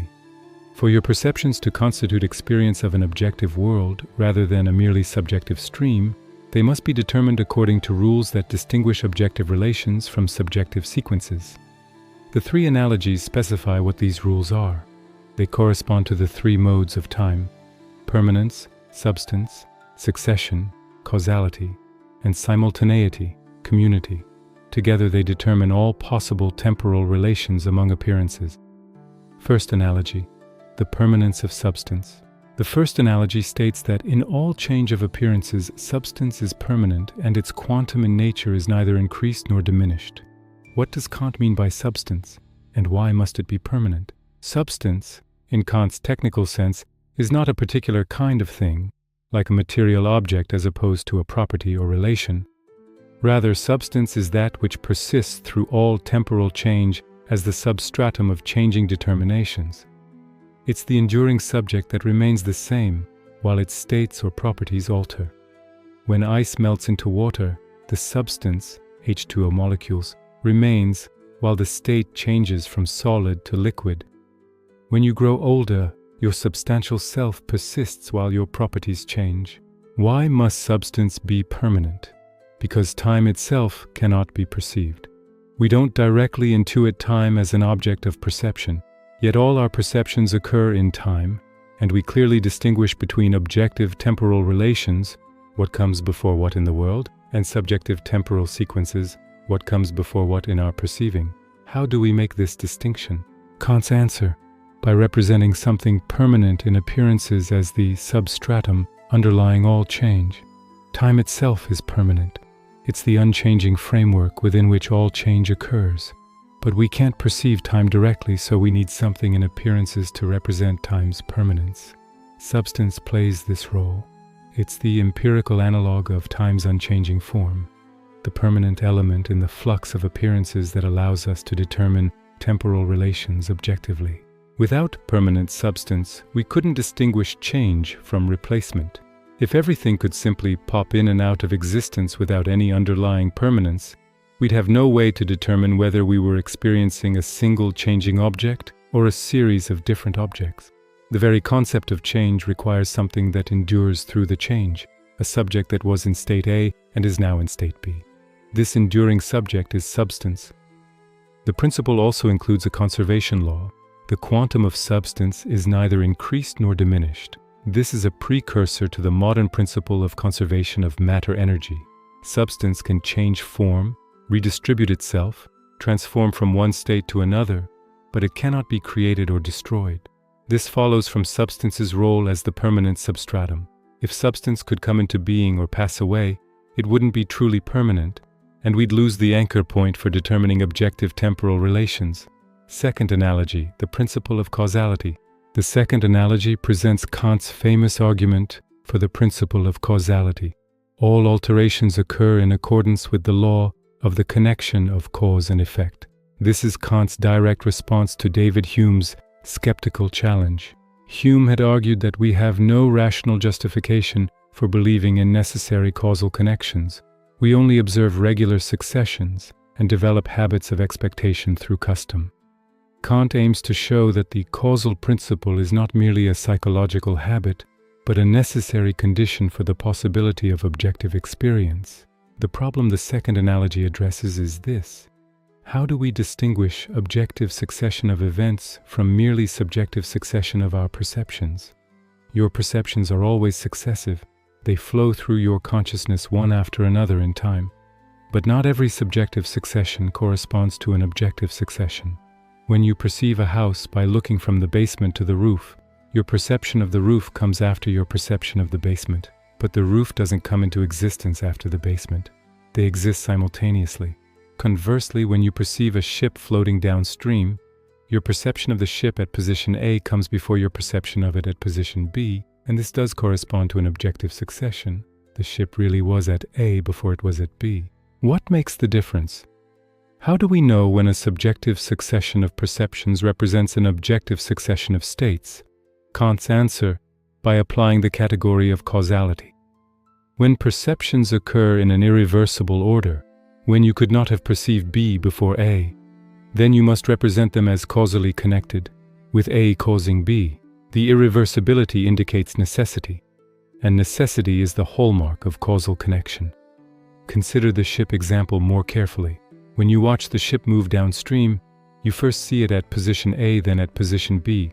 Could you have seen it at B before A? No, because the objective order determines the subjective order. The ship's being at A before B necessitates that your perception of A comes before your perception of B, assuming you're watching continuously. This necessity is what distinguishes objective succession from arbitrary subjective sequence. With the house, by contrast, you could have looked at it in any order, roof first or basement first, because the parts coexist simultaneously and don't determine each other's temporal positions. The causal principle thus provides the rule that allows us to determine objective temporal succession. When we experience an alteration, a transition from state A to state B, we must represent it as governed by a causal law. Given certain preceding conditions, B necessarily follows A. As Kant puts it, in what precedes, the condition is to be encountered under which the occurrence always, i.e., necessarily, follows. Every event must have a cause that makes it happen according to a rule. This doesn't mean we can always identify the specific cause of an event. Often we don't know what caused something, but we must presuppose that there is a cause, that the event didn't just randomly occur without any determining ground. This presupposition is what allows us to investigate nature scientifically, searching for causal explanations. Without the causal principle, we'd have no basis for distinguishing real events from subjective fantasies or hallucinations. Kant also addresses the continuity of change. All change, he argues, occurs continuously rather than through discrete jumps. Between any two states, there must be intermediate states forming a continuous transition. This follows from the nature of time as a continuous magnitude. Time contains no smallest parts. Between any two moments, there's always an intermediate moment. Therefore, change, which occurs in time, must likewise be continuous. An object doesn't leap instantaneously from state A to state B. It passes through all intermediate states. This principle would later prove important for physics and mathematics. The second analogy is Kant's answer to Hume's skepticism about causation. Hume was right that we cannot derive the causal principle from experience alone. No amount of observation can establish necessity. But Hume was wrong to conclude that causation is merely subjective habit. Causality is objectively valid because it's a necessary condition for experiencing an objective temporal order. Without causality, we couldn't distinguish objective events from subjective imaginings. The causal principle is thus synthetic a priori. It expands our knowledge beyond mere logic, yet it's knowable independently of experience because it expresses a condition that makes experience possible. Third analogy, the principle of community. The third analogy states, all substances, insofar as they can be perceived as coexistent in space, are in thoroughgoing reciprocity. This principle concerns simultaneity, how we can experience things as existing at the same time. While the first analogy addressed permanence and the second addressed succession, the third analogy completes the account of temporal relations by addressing coexistence. The problem is similar to that of the second analogy, but concerns a different temporal mode. How do we determine that things exist simultaneously rather than successively? Your perceptions are always successive. You can't perceive multiple things at the exact same instant. When you look around a room, you see one object after another, yet you judge that these objects coexist simultaneously rather than coming into and out of existence as you look at them. What justifies this judgment? Kant's answer: we must represent coexisting substances as standing in relations of reciprocal interaction or community. Simultaneity isn't just a matter of things existing at the same time in some absolute sense. Rather, things are simultaneous when they mutually determine each other's states through reciprocal causal influence. Substances in community don't just happen to coexist, they interact, with each affecting the others and being affected by them in turn. Why is reciprocal interaction necessary for representing simultaneity? Because without it, we'd have no way to distinguish genuine coexistence from mere succession. If substances were completely isolated from each other, with no mutual influence, they could exist in any temporal relation without this making any difference to our experience. But when substances interact reciprocally, their simultaneous existence is empirically determinable. We can detect their mutual influence and thereby establish their coexistence. Consider a simple example. You perceive the Earth and the Moon as coexisting. How do you know they exist at the same time rather than the Moon existing only when you look at it? Because they interact. The Moon's gravity affects the Earth's tides. The Earth's gravity keeps the Moon in orbit. Light travels between them carrying information. These reciprocal causal connections establish their simultaneity. If they were completely isolated with no possibility of mutual interaction, We couldn't empirically determine whether they coexist or not. The principle of community thus completes Kant's account of how we experience an objective temporal order. Permanence, first analogy, allows us to represent time's unchanging framework. Succession, second analogy, allows us to represent objective temporal order. Community, third analogy, allows us to represent simultaneity. Together, these three analogies specify all possible temporal relations among appearances and show how the categories of relation make objective experience possible. The third analogy also has important implications for physics. It suggests that spatial coexistence requires reciprocal causal interaction, that simply occupying space involves exerting and receiving forces. Kant develops this idea further in his Metaphysical Foundations of Natural Science, where he argues that matter fills space by exerting repulsive forces that resist penetration. The third analogy thus anticipates modern field theories that understand physical objects as networks of causal interactions rather than isolated inert substances. The postulates of empirical thought. The final set of principles of pure understanding concerns the modal categories, possibility, actuality, and necessity. Kant calls these the postulates of empirical thought because they don't determine anything new about objects themselves, but rather specify our cognitive relation to objects, whether we represent them as possible, actual, or necessary.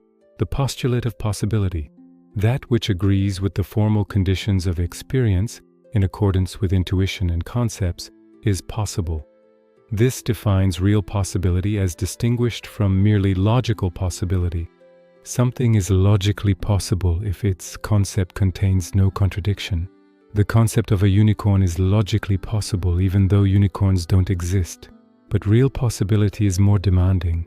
Something is really possible only if it agrees with the formal conditions of experience. That is, only if it could in principle be an object of possible experience. This means that really possible things must conform to the forms of intuition, space and time, and the categories.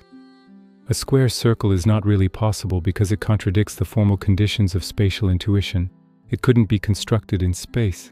An event without a cause is not really possible because it contradicts the formal conditions of experience specified by the second analogy. Real possibility is thus constrained by the a priori conditions that make experience possible. The postulate of possibility also implies that we cannot determine the real possibility of things that transcend possible experience. We might form concepts of God, the soul, or freedom, and these concepts might contain no logical contradiction. But we cannot establish whether such things are really possible because they don't fall within the realm of possible experience, where the forms of intuition and categories apply. This limitation will become crucial in the Transcendental Dialectic. The postulate of actuality, that which is connected with the material conditions of experience, sensation, is actual. Something is actual if it's not merely possible but really exists, and we determine existence through connection with actual perception. To know that something exists, we must either directly perceive it or infer its existence from what we do perceive through laws connecting appearances. The postulate of actuality doesn't give us any new criterion for existence beyond empirical encounter. We can't determine what exists a priori. We need actual experience. But the postulate does clarify what existence means in the empirical realm. To exist is to stand in law-governed connection with our perceptions. Something exists if it's part of the unified context of experience determined by the categories. This has implications for how we should understand talk of possible but non-actual things. To say that something could exist but doesn't is to say that it agrees with the formal conditions of experience but lacks connection with actual sensation. The concept of a gold mountain is really possible. There's nothing in the formal conditions preventing gold from being arranged in a mountain shape. But gold mountains aren't actual because we don't encounter them in experience and can't connect them through laws to what we do encounter. The postulate of necessity, that whose connection with the actual is determined in accordance with universal conditions of experience, exists as necessary. Something is necessary if it follows necessarily from the actual according to causal laws. Given certain actual conditions and the laws governing experience, certain results must follow necessarily. The postulate of necessity applies only within experience, not to experience as a whole. We can determine that this event necessarily results from that event given causal laws, but we cannot determine that experience itself necessarily exists, or that its fundamental structure is necessary in some absolute sense. Necessity is always conditional, relative to the laws and conditions of experience. Together, the three postulates define the modal status of objects within experience. They don't tell us anything new about objects' properties, but rather clarify what it means to represent objects as possible, actual, or necessary. These modal concepts apply legitimately only within the realm of possible experience, bounded by the forms of intuition and structured by the categories. Attempts to apply them beyond experience, to determine the possibility, actuality, or necessity of transcendent objects like God or the soul, exceed the legitimate bounds of the understanding. Summary of the Analytic of Principles. The Analytic of Principles has presented a systematic derivation of synthetic a priori principles from the categories and their schemata. The axioms of intuition establish that all appearances must be extensive magnitudes. The anticipations of perception establish that the real in appearances must have intensive magnitude. The three analogies establish the necessary temporal relations among appearances, permanence of substance, causality of succession, and reciprocity of coexisting substances. The postulates clarify the modal concepts of possibility, actuality, and necessity as they apply within experience. These principles constitute what Kant calls the legislation that the understanding imposes on nature. They are not discovered empirically, but derived transcendentally from the conditions of possible experience. Yet they apply with necessity and universality to all objects of experience. They make mathematical natural science possible by showing that nature must conform to mathematical description and causal laws. They also set strict limits on what can be known. Only appearances structured by space, time, and the categories fall within the legitimate scope of theoretical knowledge. Introduction to the Transcendental Dialectic. The logic of illusion. Having completed the Transcendental Analytic, which demonstrated the legitimate use of the understanding in relation to objects of possible experience, Kant now turns to the Transcendental Dialectic, which examines the illusions that arise when reason attempts to transcend experience. If the analytic was the logic of truth, the dialectic is the logic of illusion, not accidental error that can be easily corrected, but systematic, unavoidable illusion rooted in the very nature of reason itself. Kant distinguishes between understanding and reason as distinct cognitive faculties. Understanding is the faculty of rules. It unifies the sensory manifold under concepts through judgments. Reason, by contrast, is the faculty of principles. It seeks to unify the rules of understanding under higher principles, striving for systematic completeness and ultimate explanations. Where understanding asks, "What caused this event?" reason asks, "What is the ultimate cause of all events?" Where understanding identifies particular substances, reason asks about the totality of all substances. Reason naturally seeks the unconditioned, the complete, final ground that requires no further ground. This drive towards systematic unity and completeness is not a defect in reason, but its defining characteristic. Reason performs an essential regulative function in guiding scientific inquiry. It tells us, don't be satisfied with partial explanations. Seek more comprehensive theories. Look for deeper unifying principles.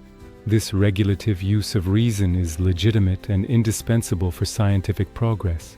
The problem arises when reason mistakes its regulative principles for constitutive claims about reality, when it assumes that the unconditioned totality it seeks must actually exist as an object of knowledge. The transcendental illusion that pervades the dialectic is not a simple mistake that can be dispelled once pointed out.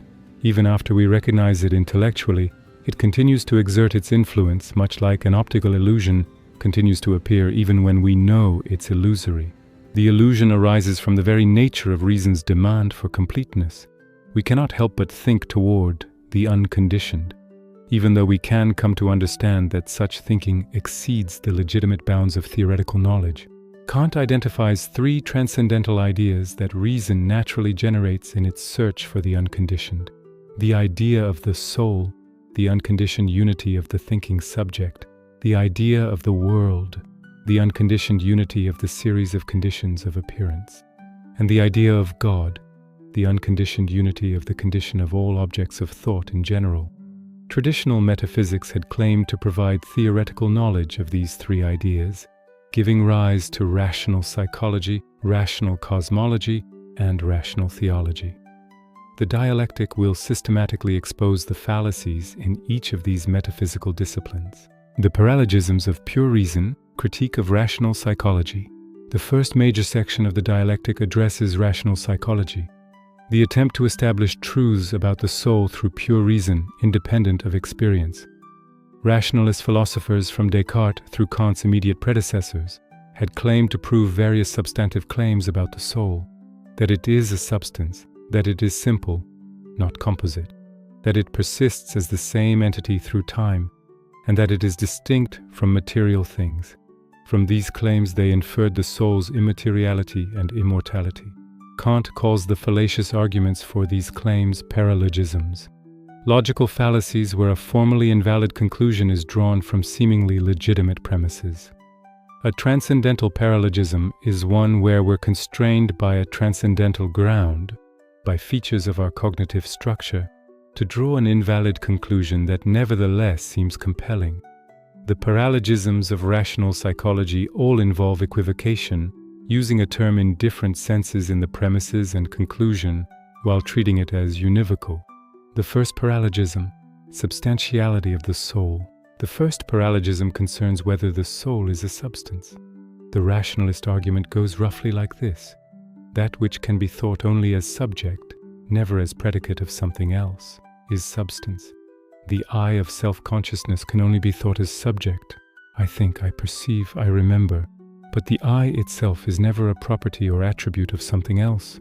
Therefore, the I is a substance. Kant's critique exposes an equivocation in the concept of subject. In the major premise, subject means logical subject, something that appears as subject in judgments and never as predicate. In the minor premise, subject means the self-conscious I that accompanies all my representations. But from the fact that the I is always the logical subject of my thoughts, it doesn't follow that the I is a substantial entity, a thing that exists independently and bears properties. The unity of self-consciousness is a purely formal unity. When I think, I'm not intuiting a substantial self as an object. I'm merely expressing the formal condition that all my representations must be capable of being unified in one consciousness. This formal unity tells us nothing about what the self is as an object. For all we know from the I think, the self might be a simple substance, or a complex system, or even something that doesn't fit our categories of substance at all. The transcendental unity of apperception gives us no warrant for metaphysical claims about the soul's substantiality. The second paralogism, simplicity of the soul. The second paralogism concerns whether the soul is simple, an indivisible unity without parts. The rationalist argument, that whose action can never be regarded as the concurrence of several acting things, is simple. The action of thinking always belongs to a single unified subject, one I that thinks, not a collection of separate thinkers. Therefore the soul is simple. Again, Kant identifies an equivocation. The unity of consciousness and thinking is indeed indivisible. When I think, it's one consciousness doing the thinking, not multiple consciousnesses somehow pooled together. But this formal unity of the thinking subject doesn't entail that the soul as an object is metaphysically simple. For all we know, the soul might be composed of many parts that collectively give rise to unified consciousness, much as many neurons collectively produce mental states without any individual neuron being conscious. The simplicity claimed in the conclusion is simplicity of substance, the property of being without parts, of being metaphysically elementary. But the simplicity established in the premises is merely the formal unity of self-consciousness, the fact that thinking requires a singular perspective. These are completely different kinds of simplicity. The rational psychologist slides illicitly from one to the other, inferring a metaphysical property from a formal feature of cognition. The third paralogism, personal identity. The third paralogism concerns the soul's persistence through time as a single identical entity. The argument That which is conscious of the numerical identity of itself at different times is a person. The soul is such an entity. I recognize myself as the same I that thought yesterday, last year, throughout my life. Therefore, the soul persists as a numerically identical person. Kant's response: the consciousness of numerical identity in the representation of the self is not thereby consciousness of numerical identity in the subject itself. When I remember my past thoughts and recognize them as my thoughts, I'm aware of a formal continuity in self-consciousness. The I think that accompanied those past representations is the same I think that accompanies present representations. But this formal continuity doesn't establish that there's a substantial soul that literally persists through time as the same entity. For all I know from self-consciousness alone, I might be a constantly changing thing that only appears to itself as unified and continuous. The personal identity I'm aware of might be a construction, a way my changing states organize themselves, rather than evidence of an underlying substantial identity. Kant isn't denying personal identity. He's showing that we cannot establish it as metaphysical fact through pure reason. Personal identity as we experience it is compatible with various metaphysical possibilities about what the self really is. The fourth paralogism, the soul's distinction from matter. In the first edition, A, Kant includes a fourth paralogism concerning the soul's distinction from material things. The argument that whose existence can be inferred only as a cause of given perceptions but never itself perceived is distinct from matter, which is always potentially perceivable. The soul is such an entity. I never perceive my soul directly, but only infer its existence from my conscious states. Therefore, the soul is distinct from matter. Kant's critique points out that this argument confuses the transcendental distinction between thinking subject and object of experience with a metaphysical distinction between two kinds of substances. The eye of transcendental apperception is indeed not an object of outer sense, not perceivable in space as material things are. But this doesn't establish that the soul is a different substance from body.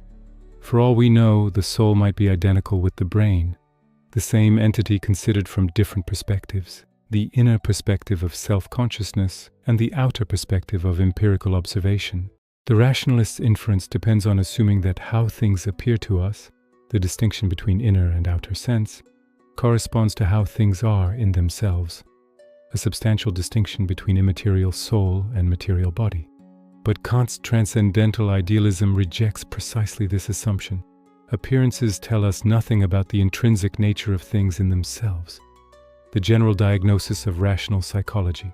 What unifies Kant's critique of all the paralogisms is a single fundamental error. Rational psychology mistakes the formal conditions of self-consciousness for material knowledge of the soul as a thing in itself. The I think that must accompany all my representations is not itself an intuition of an object. It's the purely formal expression of the unity of consciousness. From this formal unity, we cannot derive any metaphysical conclusions about what kind of thing the soul is. Rational psychology commits what Kant calls a transcendental subreption, a surreptitious substitution where formal features of cognition are treated as material properties of objects. The illusion is powerful because the I does have a special status in our thinking. It's the ultimate subject that cannot become an object, but this special logical status doesn't translate into special metaphysical properties. Kant is not claiming that the soul doesn't exist, or that it isn't a substance, or that it isn't immortal. He's claiming that we cannot establish any of these things through pure reason. Theoretical knowledge requires intuition, direct sensory presentation of objects in space and time. But the soul as thinking subject can never be given to us as an object of intuition. We cannot step outside ourselves to observe the self as we observe external objects. Therefore, the soul cannot be an object of theoretical knowledge. This doesn't mean the ideas of soul and immortality are meaningless or useless. On the contrary, Kant will argue in his moral philosophy that these ideas have practical validity. They are necessary presuppositions of moral life, even if they cannot be theoretically proven. The critique of rational psychology clears the ground by showing that theoretical reason cannot refute these ideas any more than it can prove them. This leaves room for practical faith based on moral demands rather than theoretical demonstration. The Paralogisms demonstrate Kant's critical method in action. He doesn't simply dismiss traditional metaphysics as nonsense. Rather, he carefully reconstructs the arguments of rational psychology, identifies precisely where they go wrong, and explains why they seem compelling despite being fallacious.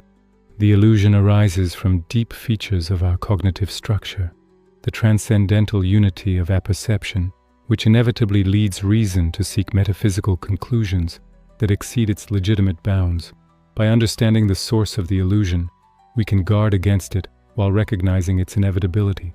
Introduction to the Antinomies, reason in conflict with itself. The antinomies of pure reason represent perhaps the most dramatic section of the entire critique.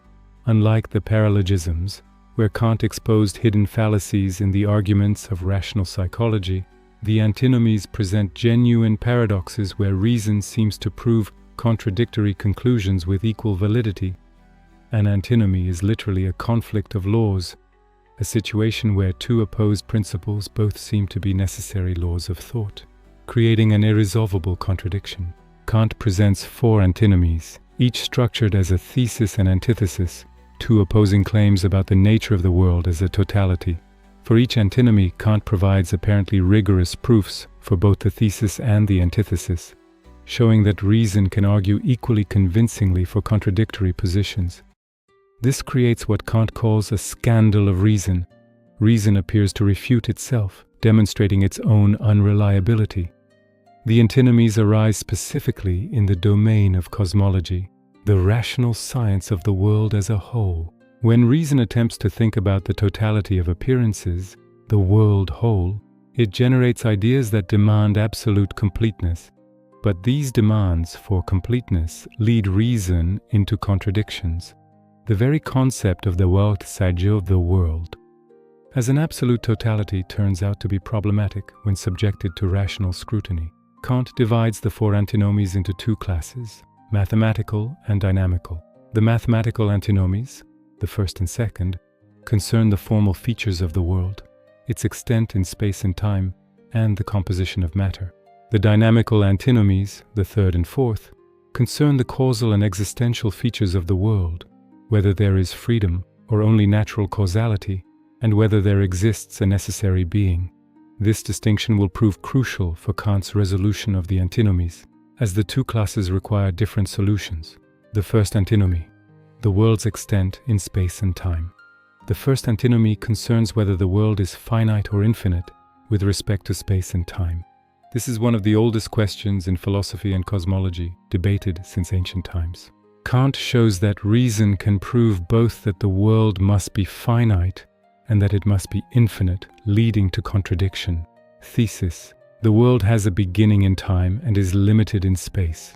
The proof for the thesis proceeds through reductio ad absurdum, assuming the opposite and deriving a contradiction. Suppose the world has no beginning in time, then an infinite amount of time has elapsed before the present moment. But infinity cannot be completed through successive synthesis. You cannot reach the end of an infinite series by adding one member after another. Therefore, an infinite elapsed past is impossible. The world must have a beginning in time. Similarly for space, if the world were spatially infinite, we could never complete a synthesis of all its parts. But we do represent the world as a totality, which requires completed synthesis. Therefore, the world must be spatially finite, bounded by limits beyond which there is nothing. Antithesis: the world has no beginning in time and no limits in space. The proof for the antithesis also uses reductio. Suppose the world has a beginning in time. Then there was a time before the world existed, an empty time. But in empty time, nothing distinguishes one moment from another. There would be no sufficient reason why the world began at one moment rather than another. Something without sufficient reason is impossible. Therefore, the world cannot have a beginning. It must be temporally infinite. Similarly for space, suppose the world is spatially bounded. Then beyond the world's boundary, there is empty space. But the world in empty space would have no sufficient reason for being where it is, rather than elsewhere in that empty space. Moreover, the world would stand in relation to this empty space, which contradicts the assumption that the empty space is beyond the world. Therefore, the world must be spatially infinite. Both arguments seem compelling, yet they lead to contradictory conclusions. If the proofs are valid, reason has demonstrated both that the world must be finite and that it cannot be finite, an impossible situation. This is the scandal that the antinomy presents. The second antinomy, the composition of substances. The second antinomy concerns whether matter is composed of ultimate, indivisible parts, atoms or simples, or is infinitely divisible. This question has profound implications for physics and metaphysics. Thesis: every composite substance consists of simple parts, and nothing exists anywhere except the simple or what is composed of simples. The argument: suppose composite substances do not consist of simple parts. If we remove all composition in thought, nothing remains. No composite parts, and by hypothesis no simple parts either. Therefore, no substance would be given. But substances must exist, since they are the constituents of composites. Therefore, composite substances must consist ultimately of simple parts. Antithesis: no composite thing consists of simple parts, and nothing simple exists anywhere in the world. The argument: suppose something simple exists in space. Since it exists in space, it must occupy space. It must have extension. But whatever is extended is composite, consisting of parts, the parts of the space it occupies. Therefore, nothing simple can exist in space. All matter, which exists in space, must be infinitely divisible. Between any two parts, there's always a possible division into smaller parts. Again, both arguments seem sound, yet they contradict each other. Either matter consists of simples or it doesn't. Both cannot be true, yet reason appears to prove both. The antinomy reveals reason in conflict with itself over the fundamental nature of matter. Resolution of the mathematical antinomies. Kant's resolution of the first two antinomies depends crucially on his doctrine of transcendental idealism. Both the thesis and antithesis in each mathematical antinomy rest on a shared false assumption that the world as a whole is a thing in itself, a complete, determinate object given independently of our experience. But according to transcendental idealism, the world is not a thing in itself. It's the totality of appearances, which exist only in relation to possible experience. Appearances are given to us successively, through continuous synthesis. The world as totality is never given as a completed whole, but only as an ongoing series that we can extend indefinitely. This means both the thesis and antithesis of each mathematical antinomy are false. The world is neither finite nor infinite in the way these arguments assume. It's not finite because there's no absolute boundary where appearances stop. We can always continue the synthesis further. But it's not infinite in the completed sense either, because an infinite totality is never actually given. We can only progress toward it without ever reaching a final completion. The resolution is that the question itself is malformed. To ask whether the world whole is finite or infinite presupposes that the world is a determinate totality existing independently. But the world is just the open-ended series of possible experiences, which is neither determinately finite nor determinately infinite. As Kant puts it, the world is indeterminately or indefinitely extended. We can always go further, but we never reach either a final boundary or a completed infinity. For the second antinomy, similarly, matter is neither composed of ultimate simples nor infinitely divided. The division of matter is a regressive synthesis we can continue as far as experience permits, but neither the completion of this synthesis, reaching ultimate simples, nor its infinite totality is ever given in experience. The question assumes matter, as it appears in experience, has a determinate ultimate constitution independent of our synthesizing activity, but this assumption is false under transcendental idealism. The third antinomy, freedom and natural causality.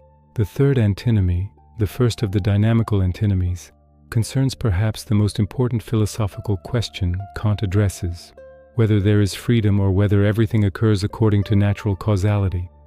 Thesis: causality according to laws of nature is not the only causality.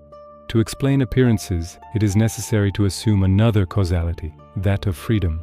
The argument: suppose all causality operates according to laws of nature. Then every state must be determined by a preceding state, which was determined by a still earlier state, and so on indefinitely. But this means we never reach a complete explanation. Every cause requires a prior cause. We never arrive at a sufficient reason for any event, only an endless regress of relative explanations. Yet reason demands completeness, a first cause that begins a causal series absolutely without itself being caused. This is transcendental freedom, the power to begin a series spontaneously. Therefore, there must be freedom. Antithesis. There is no freedom. Everything in the world occurs solely according to laws of nature. The argument, suppose there is freedom, the power to begin a causal series absolutely without a preceding cause. Then some event occurs without being determined by prior conditions. But this contradicts the principle that every event has a cause, the second analogy, which Kant proved is necessary for experience. If something could occur without a cause, nature would be lawless and experience impossible. Therefore, there is no freedom. Everything occurs according to natural causality. This antinomy is particularly troubling because it threatens the possibility of morality. If there's no freedom, if all our actions are determined by prior causes stretching back before our birth, then we cannot be held morally responsible. We would be mere parts of the causal machinery of nature, not free agents capable of choosing between right and wrong. Yet the antithesis seems to prove precisely this, that freedom is incompatible with natural causality. Resolution of the third antinomy, the compatibility of freedom and nature. Unlike the mathematical antinomies, where both thesis and antithesis are false, Kant argues that in the dynamical antinomies both can be true if properly understood. The key is to recognize that they apply to different domains. The thesis concerns things in themselves, the noumenal realm, while the antithesis concerns appearances, the phenomenal realm. Every event in the phenomenal world, the world of appearances in space and time, occurs according to natural causality. The second analogy established this necessarily. There are no gaps in the causal order of nature, no events that pop up without causes. In this sense, the antithesis is correct for appearances. Natural science operates entirely within this domain, and it rightly assumes universal causal determinism.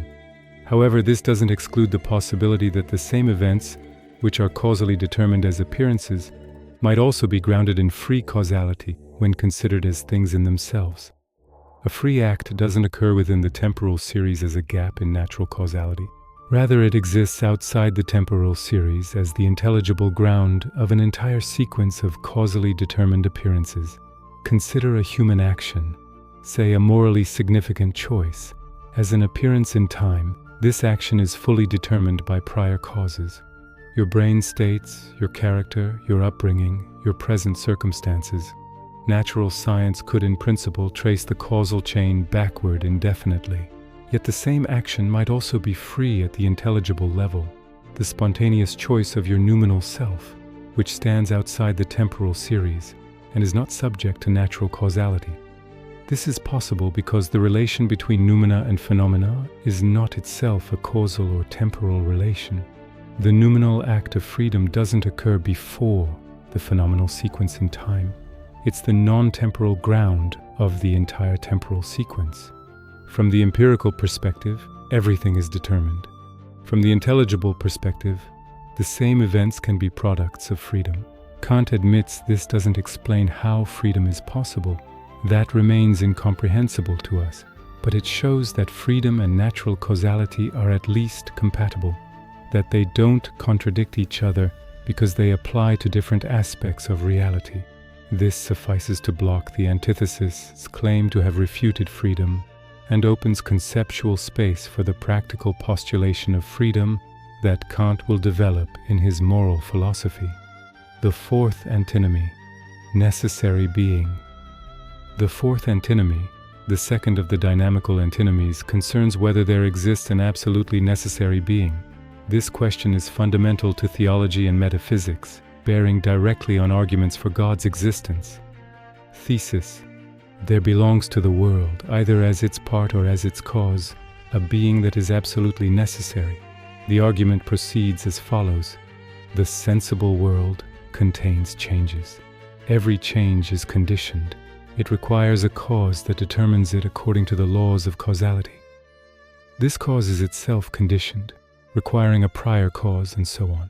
donc, but a series of conditions that is merely contingent throughout, with each member depending on prior members, cannot be sufficient. Reason demands completeness, an unconditioned ground that explains the entire series without itself requiring further explanation. Therefore, there must exist an absolutely necessary being, either as part of the world or as the cause of the world. Antithesis.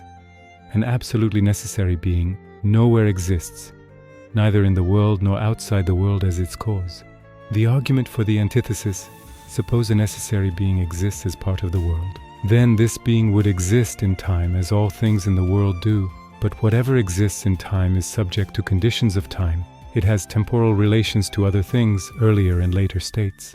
Whatever has temporal relations is conditioned, not necessary in the absolute sense. Therefore, no absolutely necessary being can exist within the world. Now suppose a necessary being exists outside the world as its cause. This being would begin the series of changes in the world, causing the world to exist. But to begin a series in time, this cause must itself act at a particular time. There must be a moment when it begins to cause. This means the cause would be subject to temporal conditions, which contradicts its supposed necessity and transcendence. Therefore, no absolutely necessary being exists outside the world either. Resolution of the fourth antinomy. Like the third antinomy, the fourth admits of a resolution where both thesis and antithesis can be true in different respects. The key again is the distinction between appearances and things in themselves.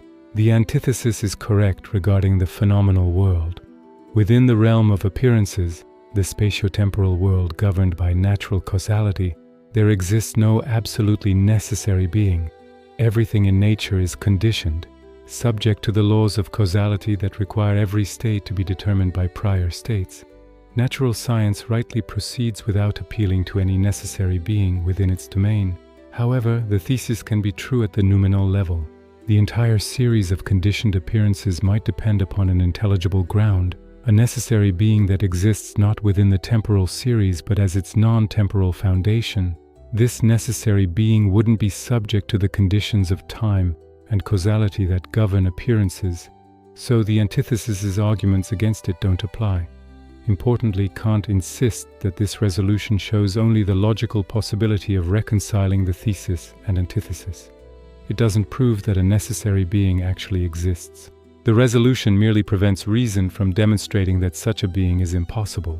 Whether we should affirm the existence of a necessary being on other grounds, say, practical or moral grounds, is a separate question that theoretical reason cannot settle. The fourth antinomy thus prepares the way for Kant's treatment of rational theology. It shows that theoretical reason cannot establish the existence of God, but also cannot refute it. This creates space for faith based on practical rather than theoretical considerations. The ideal of pure reason, Introduction. Having examined rational psychology's ideas about the soul and rational cosmology's ideas about the world, Kant now turns to rational theology and its idea of God. Kant calls this the ideal of pure reason because it represents reason's conception of a being that possesses all reality, that is determined completely and perfectly. An ideal for Kant is not just a general concept, but the representation of an individual thing conceived as completely determined through its concept alone. While concepts are always general, applicable to many instances, an ideal specifies a unique, singular being. The ideal of pure reason is the idea of a being that instantiates all positive predicates, all reality, to the highest degree, an ens realissimum, the most real being. How does reason arrive at this idea? Through a principle Kant calls the principle of complete determination. According to this principle, every individual thing must be completely determined with respect to every possible pair of contradictory predicates. For every property, P, the thing either has P or has not P, with no third possibility. This principle holds necessarily for things as they appear in experience, where objects have determinate properties. Reason extends this principle to conceive of the totality of all possible predicates, and then imagines a being that possesses all positive predicates, all realities, to their maximum degree. This would be a being that is omnipotent, omniscient, perfectly good, necessarily existing, and so forth. This is the idea of God that rational theology attempts to prove exists. Critique of the ontological argument.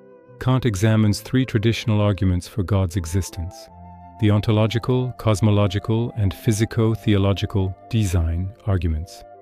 He begins with the ontological argument because the other two, he claims, ultimately depend on it. The ontological argument, most famously formulated by Descartes and refined by Leibniz, proceeds roughly as follows. God is conceived as the most perfect being, possessing all perfections. Existence is a perfection. It is better to exist than not to exist. Therefore, God must exist, because if God lacked existence, God wouldn't possess all perfections and wouldn't be the most perfect being. The very concept of God entails God's existence. Kant's critique of this argument is one of his most influential contributions to philosophy. He argues that the ontological argument rests on a fundamental confusion. It treats existence as if it were a real predicate, a property that things can have or lack. But existence is not a real predicate in this sense. When we say God exists, we're not adding a property to the concept of God the way we add a property when we say God is omnipotent. Rather, we're asserting that the concept of God has an instance, that there is something in reality corresponding to the concept. Existence is not part of the content of concepts, but concerns whether concepts have corresponding objects. Kant illustrates this with his famous example of 100 thalers, a currency of his time. The concept of 100 actual thalers is not richer or more perfect than the concept of 100 merely possible thalers. The two concepts contain exactly the same properties, the same determinations. The difference is not in the concept, but in whether the concept has an instance, whether there actually are 100 thalers corresponding to the concept. Similarly, the concept of a most perfect being doesn't become more perfect by adding existence to its list of perfections. You can define God as possessing every perfection, including necessary existence, but this doesn't establish that anything corresponding to this concept actually exists. You've merely specified what you mean by God, what properties God would have if God existed. Whether God actually exists is a further question that cannot be settled by conceptual analysis alone. The ontological argument commits what Kant considers a category mistake. It tries to derive existence, a matter of whether concepts have instances in reality, from conceptual content alone, what is contained in concepts. But theoretical knowledge of existence requires intuition, actual presentation of objects in experience. Since God, as an infinite being, cannot be given in finite human intuition, we cannot have theoretical knowledge of God's existence. Critique of the cosmological argument. The cosmological argument proceeds from the existence of something, usually the contingent world we experience, to infer the existence of a necessary being as its cause. The argument runs roughly: contingent things exist. Everything contingent must have a cause of its existence. This cause is either necessary or contingent. If contingent, it requires a further cause, but we cannot have an infinite regress of contingent causes. Therefore, there must be a necessary being as the ultimate cause. Kant's critique has several prongs. First, he argues that the cosmological argument surreptitiously relies on the ontological argument. The cosmological argument establishes, if it establishes anything, only that some necessary being exists. But how do we know this necessary being possesses the traditional attributes of God: omnipotence, omniscience, perfection? The cosmological arguer must claim that necessary existence belongs uniquely to the most perfect being, that only God can be absolutely necessary. But this is essentially the ontological argument's move, inferring existence from the concept of perfection. Second, Kant questions whether the causal principle can legitimately be extended beyond possible experience. The second analogy established that every event in experience must have a cause, but this principle applies only within the realm of appearances to objects given in space and time. Can we legitimately use it to infer a cause of the entire phenomenal realm, a cause that would exist outside space and time? Kant argues we cannot. The categories apply validly only within experience, not to transcendent objects. Third, the cosmological argument uses the concepts of contingency and necessity in ways that exceed their legitimate application. We can meaningfully distinguish contingent from necessary within experience. This event might not have occurred. That mathematical truth must hold. but to call the entire phenomenal world contingent and to infer a transcendent necessary being goes beyond what these concepts can legitimately do within the bounds of theoretical reason. Critique of the physico-theological argument. The physico-theological or design argument infers God's existence from the order, beauty, and apparent purposiveness of nature. It observes that the world exhibits intricate organization, organisms adapted to their environments, celestial bodies moving in regular patterns, laws of nature enabling complex structures. Such order seems to require an intelligent designer, just as a watch implies a watchmaker. Kant has considerable respect for this argument, calling it the oldest, the clearest, and the most accordant with the common reason of mankind. Unlike the purely a priori ontological and cosmological arguments, the design argument appeals to empirical evidence that anyone can appreciate. The appearance of design in nature is undeniable and naturally suggests a designer. Nevertheless, Kant argues that the design argument cannot accomplish what it aims to do. At best, it might establish an architect of the world, a powerful, intelligent being who imposes order on pre-existing matter, but it cannot establish a creator of the world, a being who brings all of reality into existence from nothing. The evidence of design shows only that matter has been arranged skillfully, not that matter itself was created. Moreover, the design argument cannot establish the infinity and perfection traditionally attributed to God. However impressive the order of the world may be, it remains finite. From finite effects we can infer only finite causes. The world's designer might be very powerful and intelligent, but we have no warrant for inferring infinite power and infinite intelligence. Finally, like the cosmological argument, the design argument ultimately falls back on the ontological argument. To move from a finite architect to an infinite, necessary, perfect being, to move from some designer to God, requires appealing to the connection between perfection and necessary existence. And this returns us to the ontological argument, which Kant has already refuted. The regulative use of the ideas of reason. Having demonstrated that the three transcendental ideas, soul, world, and God, cannot provide theoretical knowledge of their objects, Kant faces a crucial question. Are these ideas therefore useless, mere illusions to be discarded? His answer is no. While the ideas have no constitutive use, they cannot determine what exists or what properties objects have, they possess an essential regulative use that guides scientific inquiry towards systematic unity. The distinction between constitutive and regulative principles is fundamental to understanding Kant's resolution of the dialectic. A constitutive principle determines objects. It prescribes what must be true of things themselves. The categories, for instance, are constitutive for objects of experience. They determine that every event must have a cause, that substance must be permanent, and so forth. These principles don't just guide inquiry, they actually constitute the structure of the phenomenal world. Regulative principles, by contrast, don't determine objects but guide the understanding in its investigation of nature. They tell us to proceed as if certain things were true, not because we know they are true, but because this assumption leads to more systematic, unified, and complete knowledge. Regulative principles are maxims of inquiry rather than truths about reality. Consider the idea of the soul as a simple permanent substance. We cannot establish this theoretically, as the Paralogisms showed. But in investigating mental phenomena, memory, cognition, emotion, character, it's useful to proceed as if there were a unified self underlying these various states.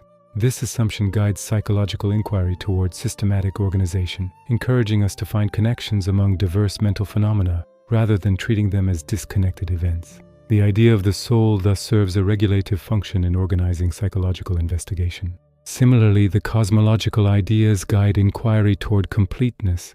The idea of absolute causal completeness, that every effect has a cause, every cause has a prior cause, directs us to keep seeking explanations, never to be satisfied with gaps or arbitrary stopping points. We can never achieve the absolute totality that the idea represents, but pursuing it drives scientific progress.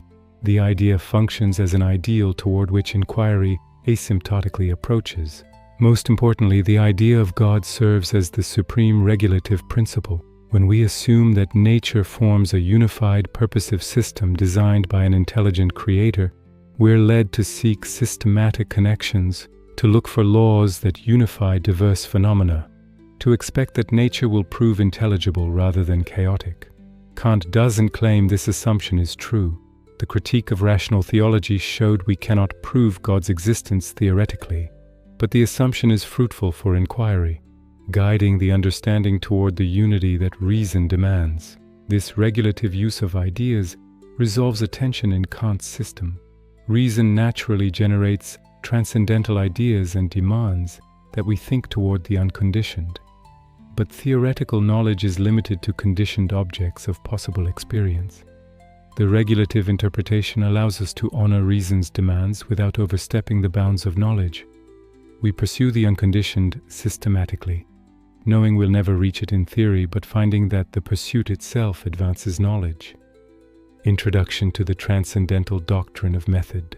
The Transcendental Doctrine of Elements, which has occupied the bulk of the critique, examined the components of knowledge, the forms of intuition, the categories of understanding, and the ideas of reason. The Transcendental Doctrine of Method, much briefer, concerns how these elements should be properly employed and organized. As Kant puts it, the Doctrine of Elements estimates the building materials and determines what kind of structure they can support, while the Doctrine of Method concerns the actual plan of construction. The Doctrine of Method consists of 4 sections: the discipline of pure reason, the canon of pure reason, the architectonic of pure reason, and the history of pure reason. Each addresses a different aspect of reason's proper employment and organization. The discipline of pure reason. Discipline is the constraint that limits or prevents error. Just as children require discipline to curb impulses that might lead them astray, reason requires discipline to prevent it from overstepping its legitimate bounds. This is especially necessary in the dogmatic use of reason, when reason attempts to establish truths about objects through pure concepts alone, without reliance on experience. Kant contrasts the discipline appropriate to mathematics with that needed for philosophy. Mathematics can proceed confidently through pure construction and intuition, building up certain knowledge from clear definitions and axioms. Mathematical definitions are constructed. We create mathematical concepts by specifying their properties precisely. Mathematical axioms are immediately certain because they express the necessary structure of our pure intuitions of space and time. Philosophy, however, cannot proceed this way. Philosophical concepts are not constructed but given. We find them already operating in our thinking and must analyze them to discover what they contain. Philosophical definitions come at the end of inquiry, not the beginning. We can't simply stipulate what we mean by cause or substance and then derive consequences. We must carefully examine these concepts as they actually function in thought and experience. Moreover, philosophy cannot have axioms in the mathematical sense, immediately certain synthetic principles that serve as starting points for demonstration. In philosophy, even apparently basic principles require justification through transcendental argument, showing that they're necessary conditions for possible experience. The Transcendental Analytic's derivation of the categories and principles exemplifies philosophical method, proceeding through careful analysis rather than constructive definition. The discipline of pure reason in speculative employment thus demands critical caution. Reason must not pretend to demonstrate truths about objects beyond possible experience. It must not mistake logical possibility for real possibility. It must not treat ideas as if they provided knowledge of things in themselves. The entire Transcendental Dialectic serves as discipline, exposing the errors that arise when reason lacks proper constraint. Kant also discusses the discipline of pure reason regarding polemics, philosophical controversy, and debate. He argues that in metaphysics, every position can be defended against attack, yet no position can be conclusively established if it ventures beyond experience. This explains the endless controversies in pre-critical metaphysics, where competing systems could each refute their rivals without establishing their own positive claims. Critical philosophy resolves this by showing which questions have answers within experience and which exceed reason's capacity. The canon of pure reason. If discipline concerns preventing error, canon concerns positive rules for arriving at truth. But here Kant makes a striking claim. There is no canon of the speculative use of pure reason. Theoretical reason, when it ventures beyond experience, cannot attain truth. The critique has shown that traditional metaphysical questions about the soul, the world whole, and God cannot be answered by theoretical means. However, there is a canon for the practical use of pure reason. Practical reason concerns what we ought to do, what ends we should pursue, how we should live. And here, Kant argues, reason can provide genuine guidance, even though this guidance doesn't constitute theoretical knowledge. The canon of pure reason thus concerns moral philosophy. Kant sketches the outlines of what he'll develop more fully in later works, the groundwork of the metaphysics of morals and the critique of practical reason. The basic idea is that practical reason prescribes moral laws through the categorical imperative, independently of empirical desires and consequences. These practical laws have necessity and universality, though not the kind that comes from theoretical knowledge of objects. Kant argues that three questions sum up all of reason's interests. What can I know? What ought I to do? What may I hope? The first is answered by theoretical philosophy, which the critique has now addressed. I can know objects of possible experience, structured by the forms of intuition and categories of understanding, but I cannot know things in themselves or objects beyond possible experience. The second is answered by practical philosophy, which shows that I ought to act according to moral laws given by reason. The third, concerning hope, connects theoretical and practical concerns. What may I hope? Kant argues that morality leads to certain questions about the ultimate ends of rational beings. If I do what I ought, will I be happy? Is there justice in the universe? Will good be rewarded and evil punished? These are not questions that practical reason answers directly. Morality doesn't depend on these outcomes, but they are natural questions that arise when finite rational beings try to make sense of their moral striving.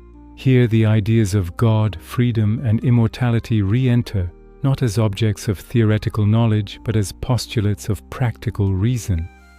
We are justified in believing in these ideas from a practical standpoint, because they are necessary to make sense of morality and its ultimate ends.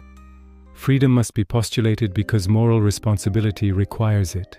Immortality must be postulated because the complete realization of virtue requires indefinite moral progress. God must be postulated to ensure that virtue and happiness ultimately coincide. These practical postulates don't constitute knowledge. We don't know that we're free, that we're immortal, or that God exists. But we're entitled to believe these things on practical grounds, their rational faith justified by moral demands rather than theoretical demonstration. This is what Kant meant when he said he had to deny knowledge to make room for faith. By showing the limits of theoretical reason, he creates space for practical faith grounded in morality. The architectonic of pure reason.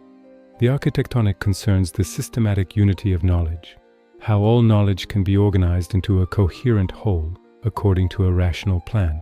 Kant understands by system not a haphazard collection, but the unity of manifold cognitions under one idea.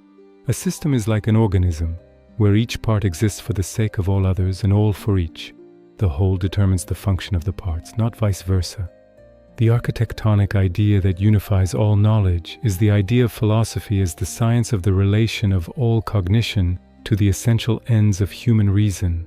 These essential ends are determined by reason's nature, its drive towards systematic completeness and unconditioned grounds. Philosophy proper is the system that realizes these ends. Kant distinguishes philosophy in the cosmic sense from philosophy in the scholastic sense. In the scholastic sense, philosophy is a system of knowledge sought merely for its own sake, as a skill or expertise. In the cosmic sense, philosophy concerns the essential ends of reason, the ultimate purposes of human life and thought. The latter is what gives philosophy its dignity and importance. The complete system of philosophy divides into two main parts: theoretical philosophy and practical philosophy. Theoretical philosophy concerns what is, knowledge of nature. Practical philosophy concerns what ought to be, the principles of freedom and morality. Both together address reason's interests and constitute the complete employment of our rational capacities. The history of pure reason. The final section of the Transcendental Doctrine of Method is brief. Kant provides only a sketch rather than a detailed history. He notes that the history of pure reason is not a history of opinions, but of reason itself, an examination of how reason has attempted to build knowledge from pure concepts throughout the ages.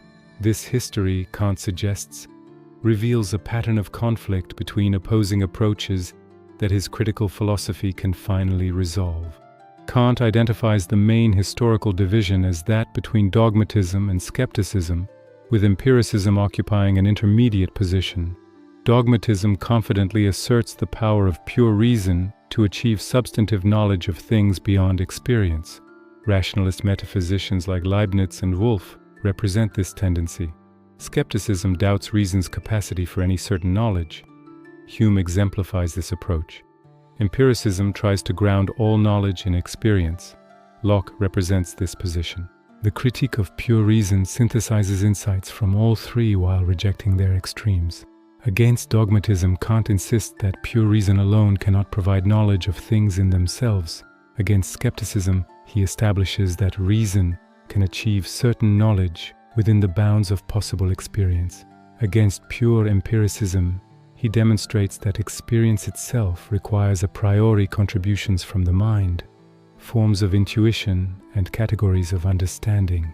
Kant concludes the critique by expressing hope that his critical philosophy will end the fruitless controversies that have plagued metaphysics and establish it finally as a science. By determining the limits and proper employment of reason, by showing what can and cannot be known, by disciplining reason's natural tendency to overstep its bounds, the critique promises to usher in a new era where philosophy can make genuine progress rather than endlessly recycling the same debates. Summary of the critique's central achievement. Before turning to critical engagement with Kant's arguments, let's summarize what the critique of pure reason accomplished. The work addressed the fundamental question: how are synthetic a priori judgments possible? Kant's answer involved a profound reconception of the relationship between mind and world, what he called his Copernican revolution in philosophy. The Transcendental Aesthetic established that space and time are not features of things in themselves but pure forms of human intuition. They are the necessary structures through which we must receive any sensory information. This explains how geometry and arithmetic can provide synthetic a priori knowledge.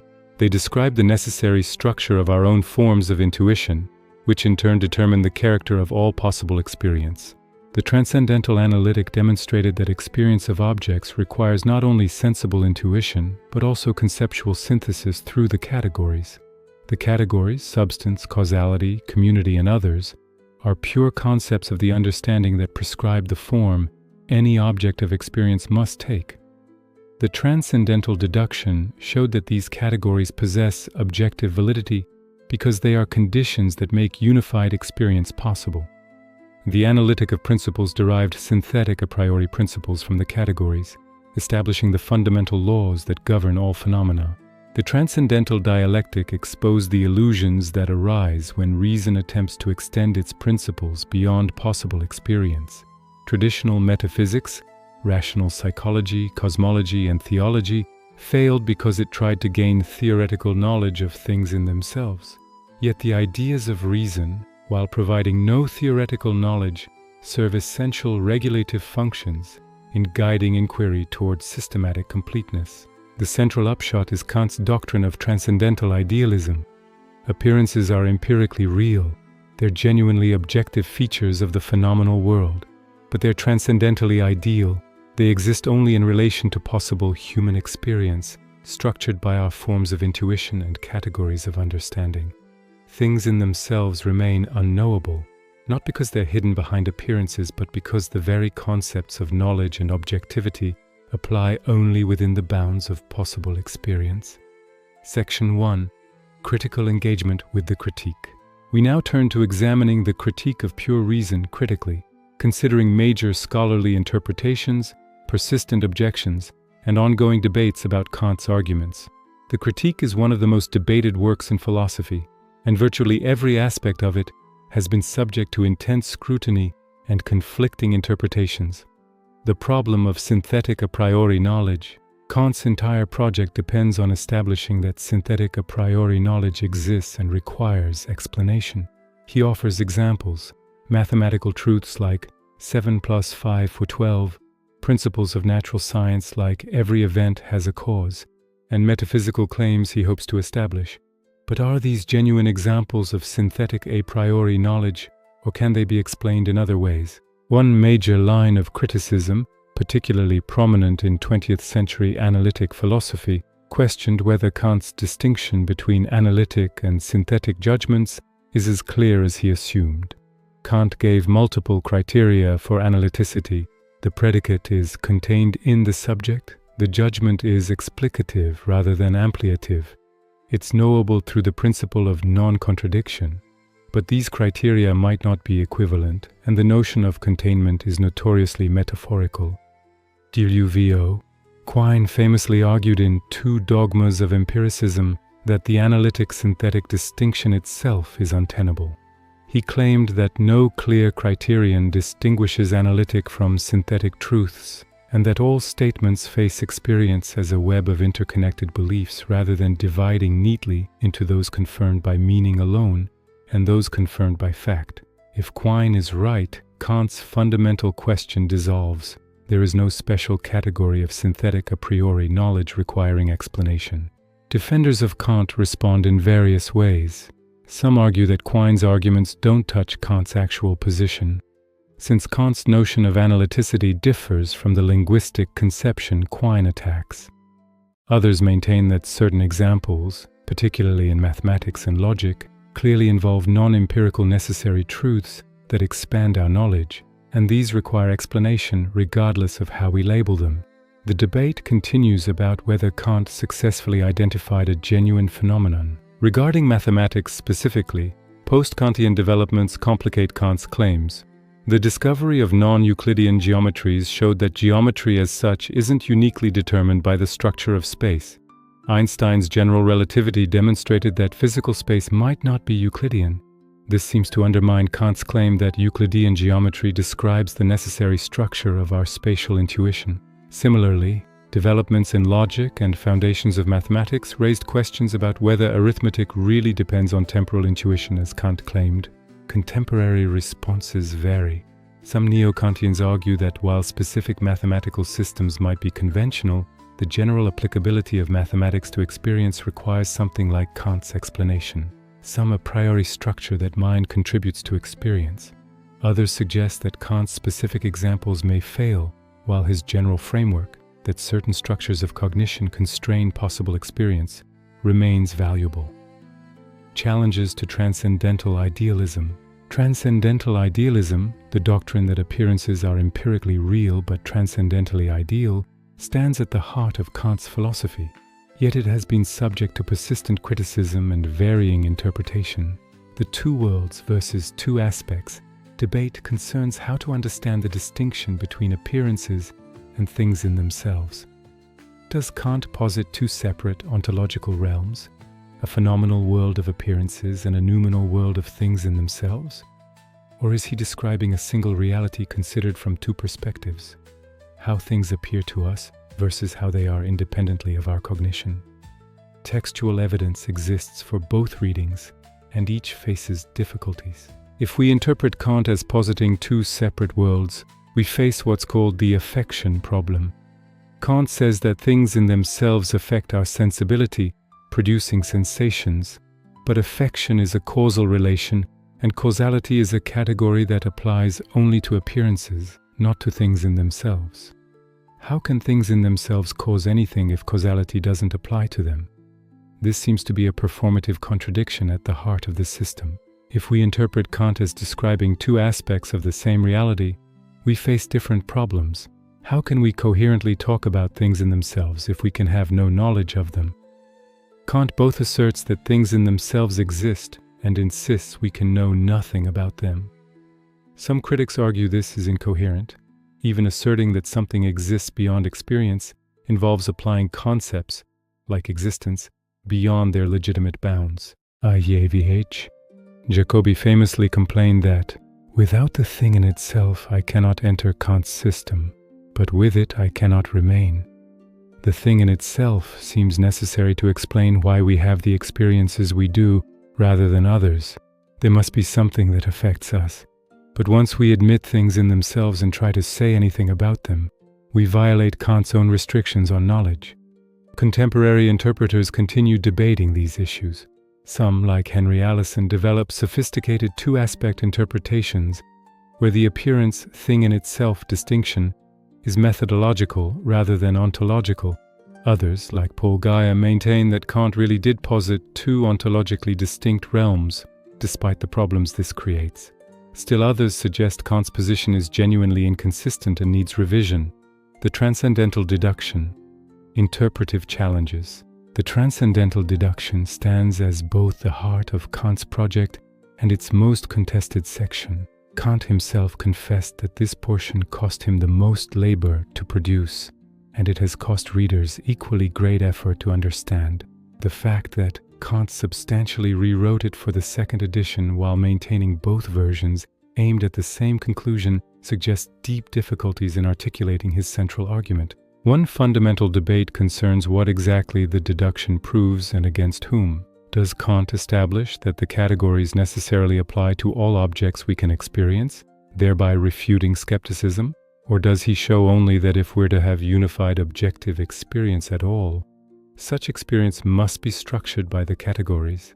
This latter, more modest interpretation leaves open whether we actually do have genuine knowledge of an objective world, or merely coherent subjective representations that we mistake for knowledge. Dieter Hendrich distinguished between modest and ambitious readings of the deduction. The modest reading has Kant arguing conditionally. Given that we have unified conscious experience, the categories must apply. The ambitious reading has him arguing categorically. We do have unified objective experience, and therefore the categories do apply with objective validity.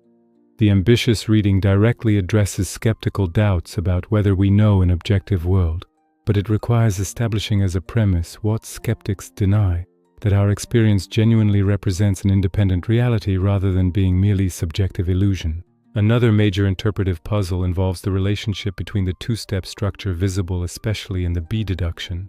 The first step, R 1520, argues from the unity of apperception to the necessity of synthesis according to rules, establishing that the categories apply to intuitions in general. The second step, 521-27, argues that the categories specifically apply to our spatiotemporal intuitions, yielding knowledge of objects of experience. But why are two steps necessary? What does each accomplish? Robert Pippin and others have offered restrictive readings, where the first step establishes the categories' application to intuitions generally, while the second step crucially restricts their legitimate use to spatiotemporal appearances, thereby blocking their illicit application to things in themselves. This reading emphasizes Kant's anti-rationalist aims, showing that pure concepts cannot provide knowledge of supersensible reality. Other interpreters view the two steps as addressing different aspects of a single proof, with the second step making concrete what the first established abstractly. Problems with synthetic a priori knowledge. Kant's entire project rests on the claim that synthetic a priori knowledge exists and requires transcendental explanation. But 20th century developments challenged both the examples Kant offered and the very coherence of the analytic-synthetic distinction on which his question depends. W.V.O. Quine famously argued in Two Dogmas of Empiricism that the analytic-synthetic distinction lacks any clear criterion and should be abandoned. Quine claimed that statements don't divide neatly into those true by meaning alone, analytic, and those true by correspondence with fact, synthetic. Rather, all our beliefs face experience as an interconnected web, with no sharp boundary between linguistic conventions and factual claims. If Quine is right, Kant's fundamental question, how are synthetic a priori judgments possible, dissolves because the category it presupposes is ill-defined. Defenders of Kant respond in various ways. Some argue that Quine's criticisms target a linguistic conception of analyticity different from Kant's containment notion. Kant didn't define analyticity in terms of linguistic meaning, but through the metaphor of the predicate being contained in the subject concept. Whether this containment notion survives, Quine's critique is debatable. Others maintain that regardless of how we label them, certain judgments, particularly in mathematics and fundamental physics, clearly possess characteristics Kant identified. They're necessary, universal, informative, and not derivable from experience alone. These judgments require explanation, even if we abandon Kant's specific terminology. Kant's mathematical examples face particular challenges. His claim that arithmetic depends on temporal intuition and geometry on spatial intuition has been questioned by developments in logic and foundations of mathematics. Frege and Russell attempted to derive arithmetic from logic plus definitions, apparently eliminating need for Kantian intuition. Though logicism ultimately faced obstacles, alternative accounts of mathematics emerged: formalism, structuralism, fictionalism, none requiring Kant's pure intuitions. Even more problematic, the discovery of non-Euclidean geometries and their physical application in Einstein's relativity theory undermined Kant's specific claims about geometry. Kant thought Euclidean geometry described the necessary structure of our spatial intuition, making it synthetic a priori knowledge, but consistent non-Euclidean geometries exist, and physical space may not be Euclidean. This seems to refute Kant's claim that we know a priori the necessary structure of space. Contemporary neo-Kantians respond by distinguishing between Kant's specific examples and his general framework. Perhaps Euclidean geometry isn't uniquely a priori, but some mathematical structural framework still must be presupposed for empirical investigation to be possible. Perhaps specific geometries are conventional, but the applicability of geometry as such to experience requires something like Kant's explanation. These reformulations attempt to preserve Kant's insight about mind-contributed structure, while abandoning his specific claims about Euclidean space and temporal succession. The scope and status of transcendental arguments. Kant pioneered what contemporary philosophers call transcendental arguments, arguments inferring necessary conditions from undeniable features of experience. The general form: we have experience of type X. X is possible only if condition Y obtains, therefore Y obtains. This strategy appears throughout the critique, most prominently in the Transcendental Deduction. We have unified objective experience. Such experience requires synthesis according to categories. Therefore, the categories have objective validity. But do transcendental arguments successfully refute skepticism? P.F. Strawson defended descriptive metaphysics based on transcendental reasoning, arguing we can establish necessary features of our conceptual scheme. Barry Stroud responded that transcendental arguments at best reveal how we must think, not how reality must be. The necessity might be merely psychological. We cannot help thinking causally, conceptualizing objects as substances with properties, without this proving that reality actually contains causes and substances. The skeptic can grant that we must employ certain concepts to have coherent experience, while denying this establishes those concepts' objective validity. Kant's transcendental idealism attempts to bridge this gap by arguing that the phenomenal world just is reality as structured by our forms and categories. On this view, showing that categories are necessary for experience is showing they apply to everything we can meaningfully call objects. But whether this answers skepticism or merely redefines the question remains controversial. Contemporary philosophers have developed various positions. Some argue that certain skeptical scenarios are self-refuting. The skeptic cannot coherently state their position without presupposing what they doubt. Others embrace quietism, claiming transcendental arguments show skeptical questions are meaningless rather than false. Still others accept more modest conclusions, using transcendental reasoning to map our conceptual commitments without claiming to establish metaphysical truths about mind-independent reality. Kant's enduring influence. Despite persistent criticisms and interpretive puzzles, the critique of pure reason remains profoundly influential and continues generating productive philosophical work. Several of its central contributions endure even for philosophers who reject specific Kantian doctrines. First, Kant permanently shifted philosophy's focus toward epistemology and the conditions of knowledge. Before Kant, metaphysicians largely asked what exists and debated competing answers. After Kant, the question became, how is knowledge possible? And what can we know? This epistemological turn shaped subsequent philosophy, making reflection on our cognitive capacities central to philosophical inquiry. Second, Kant established the legitimacy and importance of questions about the structure of experience and thought.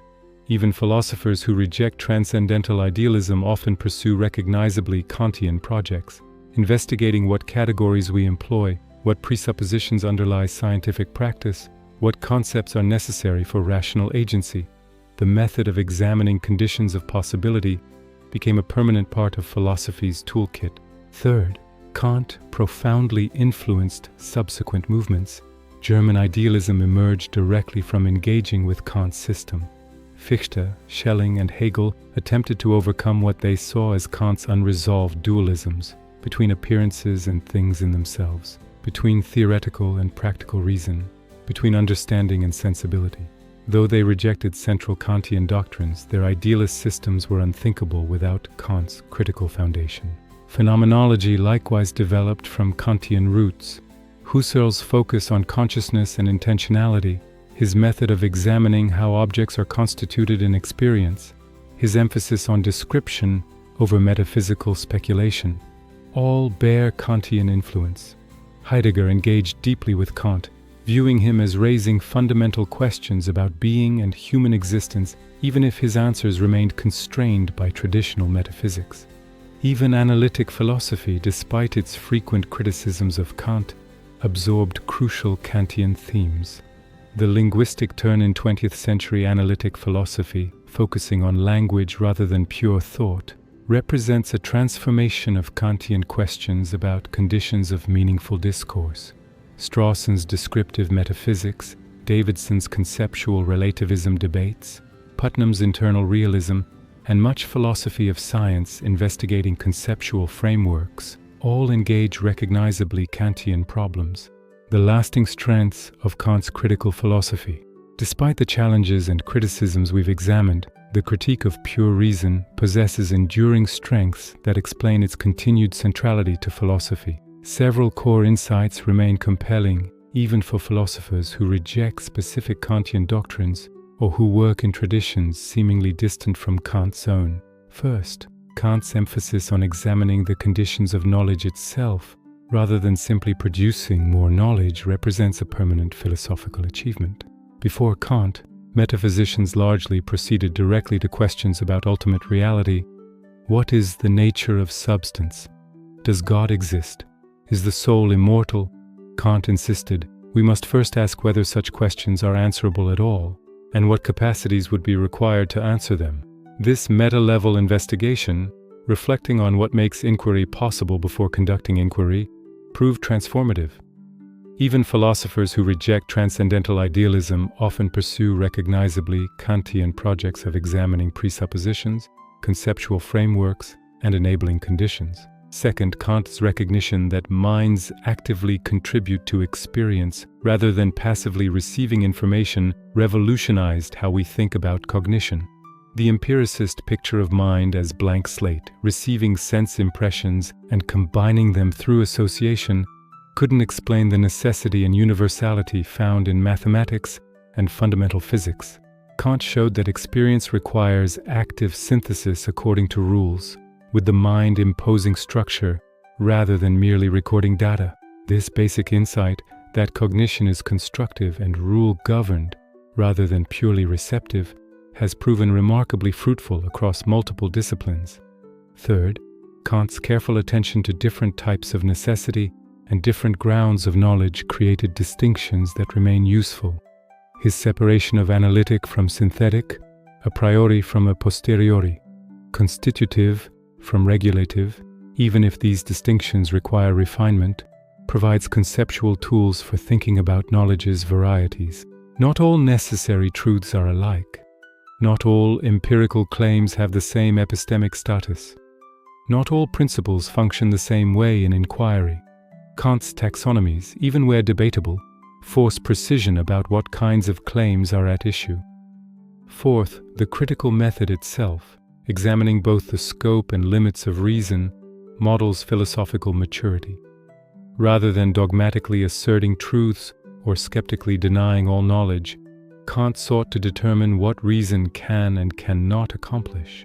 This combination of ambition and humility, confidence in reason's power within its proper domain, combined with recognition of its limitations, offers an attractive philosophical stance. Science requires metaphysical foundations that philosophy must provide. Yet philosophy must not pretend to knowledge it cannot possess. This balance remains relevant. Kant and contemporary philosophy of science. Kant's influence on philosophy of science extends well beyond his historical importance. Several contemporary debates in philosophy of science engage recognizably Kantian themes, even when participants don't self-identify as Kantians. The question of whether scientific theories aim to describe mind-independent reality or provide empirically adequate frameworks for prediction connects to Kant's distinction between phenomena and things in themselves. Scientific realists claim successful theories approximately describe reality's structure. Anti-realists argue that theories need only save the phenomena, account for observable regularities, without presuming to describe unobservable reality. This debate echoes Kant's position that we can have genuine knowledge of the phenomenal realm, while things in themselves remain unknowable. The role of a priori principles in science remains contested in ways Kant would recognize. Do sciences presuppose necessary principles that cannot themselves be empirically confirmed? Kant argued that causality, substance, and systematic unity function as indispensable presuppositions, making empirical investigation possible. Contemporary philosophers debate whether principles like the uniformity of nature, the existence of natural kinds, or various symmetry principles enjoy similar status, necessary for science, yet not straightforwardly empirical. Thomas Kuhn's influential account of scientific paradigms bears comparison to Kantian themes. Kuhn argued that scientists work within paradigms that determine what counts as evidence, what problems are worth pursuing, and what solutions are acceptable. Paradigms aren't simply theoretical claims, but comprehensive frameworks, structuring scientific practice.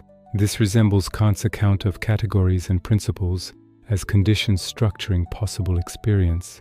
Kuhn's claim that paradigm shifts involve gestalt switches, where scientists come to inhabit different conceptual worlds, echoes Kant's insistence that the forms of understanding shape the world we experience.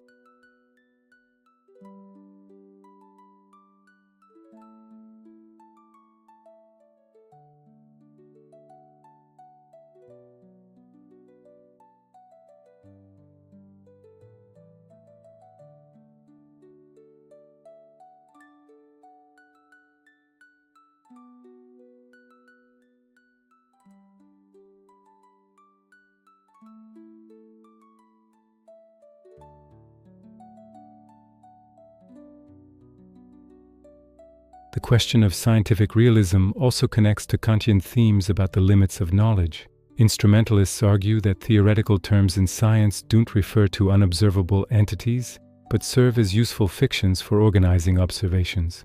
Structural realists claim we can know mathematical structure while remaining agnostic about intrinsic natures.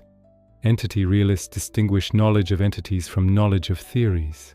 Each position navigates tensions between empirical constraint and theoretical ambition, reminiscent of Kant's project of securing scientific knowledge while limiting metaphysical speculation. Kant and cognitive science. Perhaps surprisingly, Kant's philosophy has significant points of contact with contemporary cognitive science, despite their vastly different methodologies and assumptions. While Kant pursued transcendental investigation of necessary conditions for experience, cognitive scientists pursue empirical investigation of actual mechanisms underlying cognition.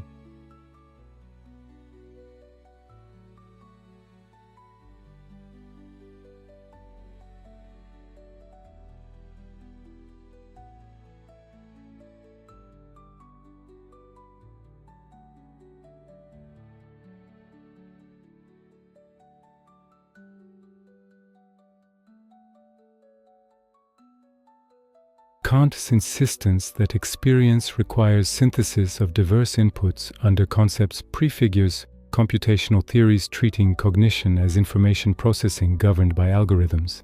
The predictive processing paradigm in contemporary neuroscience has been explicitly connected to Kantian themes. Predictive processing models propose that the brain continuously generates predictions about incoming sensory data, updating these predictions when prediction errors occur. Perception involves top-down expectations as much as bottom-up stimulation. This resonates with Kant's claim that experience requires actively bringing intuitions under concepts, with understanding imposing structure on sensibility rather than passively receiving information. Kant's account of spatial representation has interesting parallels in research on spatial cognition. Cognitive scientists investigate how organisms represent space, whether spatial representations are metric or topological, whether they're egocentric or allocentric, whether they use Cartesian or polar coordinates. Kant argued that our representation of space has a particular structure, Euclidean, that is not derived from experience but structures experience. While his specific claim about Euclidean geometry is questionable, his general insight that spatial cognition involves innate structures rather than pure learning from experience finds support in developmental and comparative psychology. The binding problem in consciousness studies, how diverse features processed in different brain regions become unified in a single conscious experience, connects to Kant's problem of synthesis. How do color, shape, motion, and location representations bind together to produce experience of a unified object? Kant insisted that unified experience requires active synthesis, not mere aggregation of separate inputs. Contemporary theories propose various mechanisms for binding, but the problem itself is recognizably Kantian, explaining how multiplicity becomes unity in consciousness. However, significant tensions exist between Kantian philosophy and cognitive science. Kant's transcendental method investigates necessary conditions for any possible experience, while cognitive science investigates contingent facts about how human brains actually work. Kant's categories were supposed to be universal and necessary for rational beings as such, but cognitive science reveals that human cognitive architecture reflects evolutionary adaptations that might have been otherwise.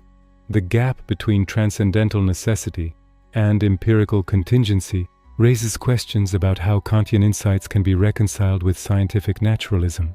Connection to Kant's practical philosophy.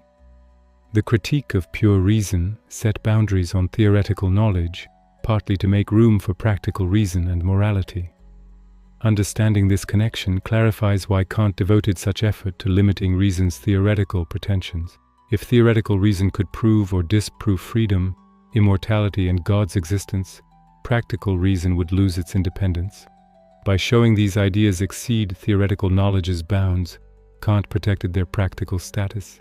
Kant's moral philosophy, developed in the groundwork of the metaphysics of morals and critique of practical reason, rests on freedom's possibility. Moral responsibility requires that we could have acted otherwise, that we're not simply parts of nature's deterministic causal chain. The third antinomy. The resolution showed that freedom and natural causality can coexist. The same action that's fully determined as appearance might be free at the noumenal level. This doesn't prove freedom exists, but it shows freedom isn't impossible, clearing space for its practical postulation. The categorical imperative, Kant's supreme principle of morality, commands that we act only according to maxims we can will as universal law. This connects to the critique of pure reason's themes about reason's demand for universality and necessity.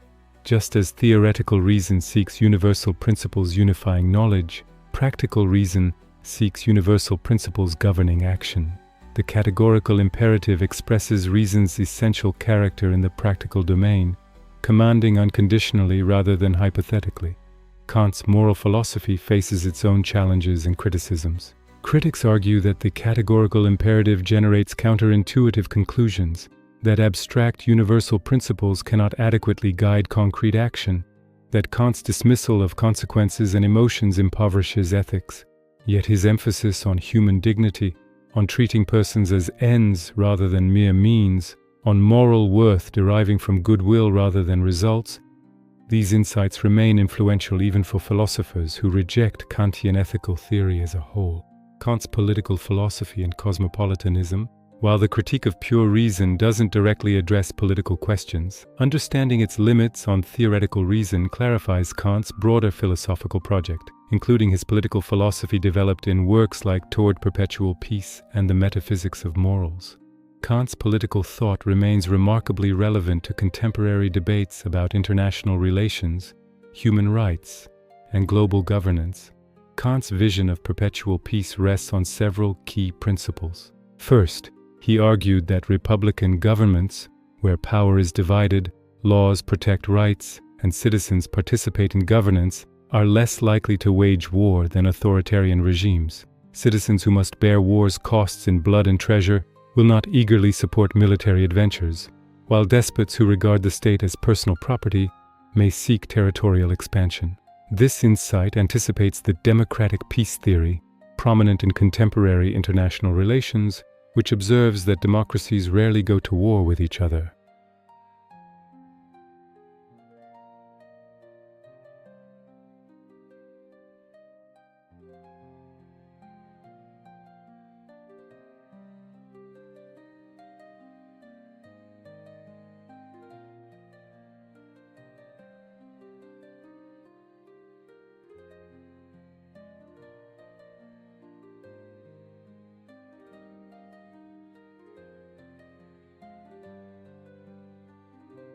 Third, Kant introduced the concept of cosmopolitan right, the right of individuals to hospitality in foreign lands and to engage in commerce across borders.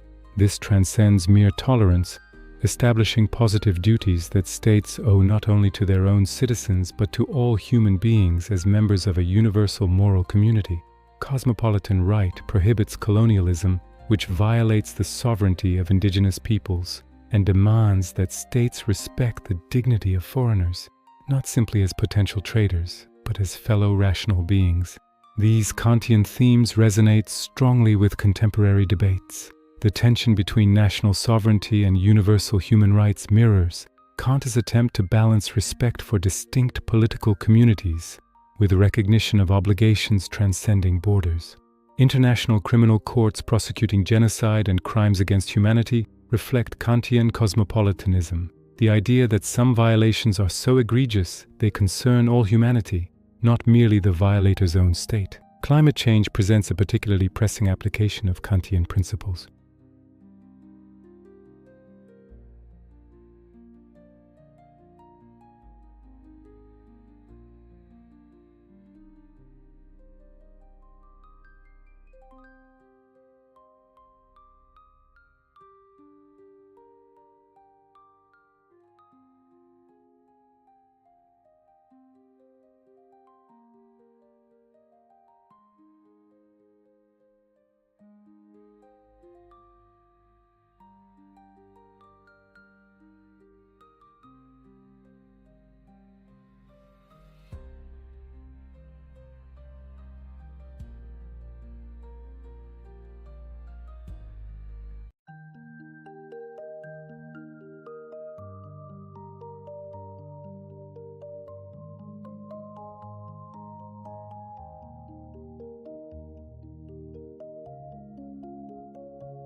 Unlike cognitive judgments that determine objects according to concepts, aesthetic judgments are non-conceptual yet claim universal validity. When I judge that a sunset is beautiful, I'm not applying a concept, sunset or beauty, to an object and concluding it falls under that concept. Rather, I'm responding with a feeling of pleasure that I nonetheless believe others should share. This creates what Kant calls the antinomy of taste. Aesthetic judgments seem both subjective, based on feeling, and universal, demanding agreement.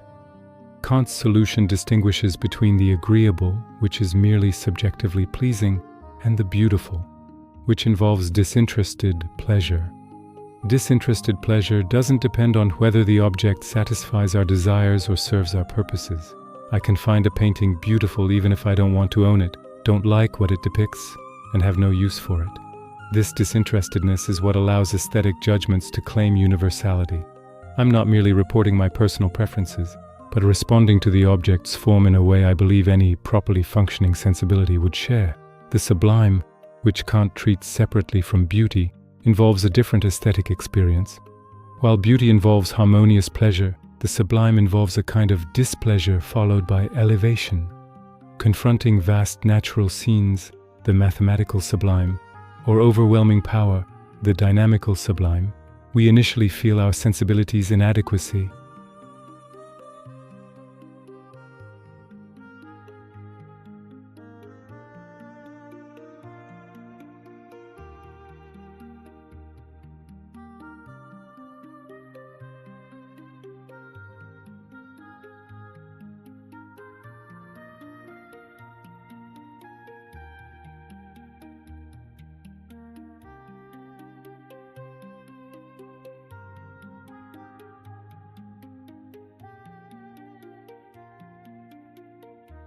Just as theoretical reason has principles like causality, and practical reason has the categorical imperative, aesthetic judgment operates according to the principle of purposiveness without purpose. We experience beautiful objects as if designed for our cognitive faculties, even though they have no actual purpose. Second, aesthetic experience helps mediate between nature and freedom, between the phenomenal world of causality and the noumenal realm of morality. Beauty makes sensible objects appear as though infused with rationality, suggesting harmony between nature's necessity and freedom's demands. This doesn't prove such harmony exists, but it allows us to think of ourselves as both natural beings, subject to causal laws, and free agents capable of moral action without experiencing these as contradictory. Contemporary aesthetics continues engaging Kantian themes, while also critiquing his approach. Some argue his emphasis on disinterestedness ignores how aesthetic experience often involves passion, desire, and embodiment.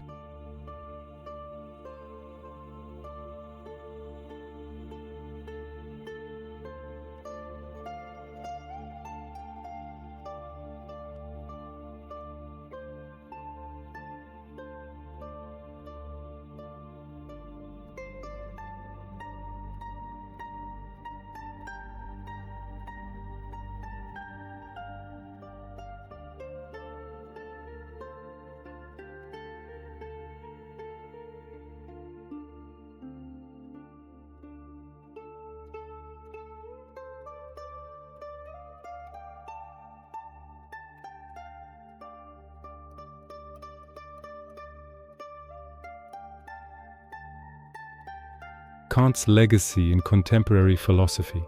Beyond specific doctrines or arguments, Kant transformed philosophy's self-understanding and methods in ways that persist across diverse contemporary approaches. Several features of his philosophical style and approach remain influential even for philosophers who reject his systematic conclusions. First, Kant established the legitimacy and importance of second-order reflection, examining the conditions and limits of various forms of thought and experience rather than directly investigating objects. Before Kant, metaphysicians largely asked first-order questions. What substances exist? What are their properties? After Kant, second-order questions became central. What makes knowledge possible? What concepts must we employ? What presuppositions underlie our practices? This reflexive turn, investigating cognition itself rather than its objects, characterizes much subsequent philosophy. Second, Kant modeled systematic rigor and architectonic completeness. He didn't simply argue for isolated conclusions, but constructed comprehensive systems, where each part connects to every other, unified by overarching principles. This systematic ideal influenced German idealism directly, but it also set a standard that even philosophers pursuing different methods must address. Should philosophy aim at systematic completeness, or should it proceed more piecemeal? Those rejecting systematic philosophy must explain why Kant's approach proves inadequate. Third, Kant demonstrated how careful attention to distinctions and taxonomies illuminates philosophical problems. His distinctions between analytic, synthetic, a priori, a posteriori, phenomena, noumena, constitutive, regulative, and many others carved up conceptual space in ways that enabled new arguments. Even philosophers who reject these specific distinctions often proceed by proposing alternative taxonomies, showing that the method of making distinctions remains central. Fourth, Kant's attention to limit cases and paradoxes, antinomies, paralogisms, dialectical illusions, showed how reason naturally generates puzzles that critical philosophy must resolve. Rather than simply avoiding problematic questions, Kant confronted them directly, explaining why they seem compelling and why they mislead. This approach to philosophical puzzles, not just dissolving them, but diagnosing why they arise, influences how contemporary philosophers address paradoxes and conceptual confusions. How to read and understand the critique of pure reason. Given the critique of pure reason's notorious difficulty, it's worth reflecting on how best to approach this monumental work. The text presents multiple challenges: dense technical terminology, complex arguments spanning hundreds of pages, two substantially different editions, and a systematic architecture where each part presupposes others. How should readers, whether students encountering Kant for the first time or scholars pursuing deeper understanding, engage with this demanding text? First, recognize that the critique requires patience and multiple readings.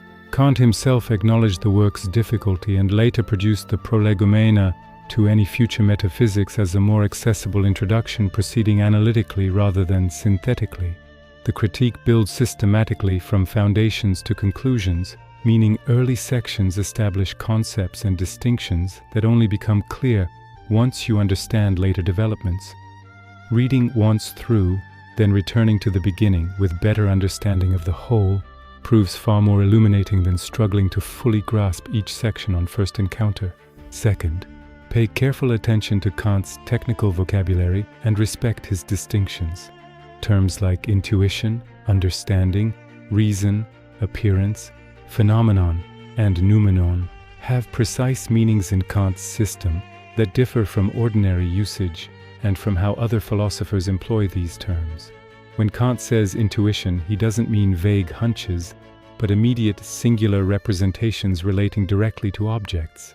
When he distinguishes understanding from reason, he's marking a fundamental division between faculties with different functions and principles. Losing track of these distinctions leads to confusion about what Kant is arguing.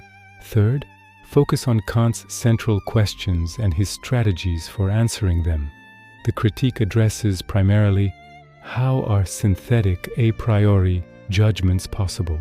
What are the conditions that make experience possible? What can and cannot be known? Keeping these organizing questions in view helps navigate detailed arguments that might otherwise seem to wander. When Kant discusses schematism or antinomies, he's not pursuing tangents, but addressing how categories apply to intuitions and what happens when reason oversteps its bounds. Fourth, engage secondary literature strategically.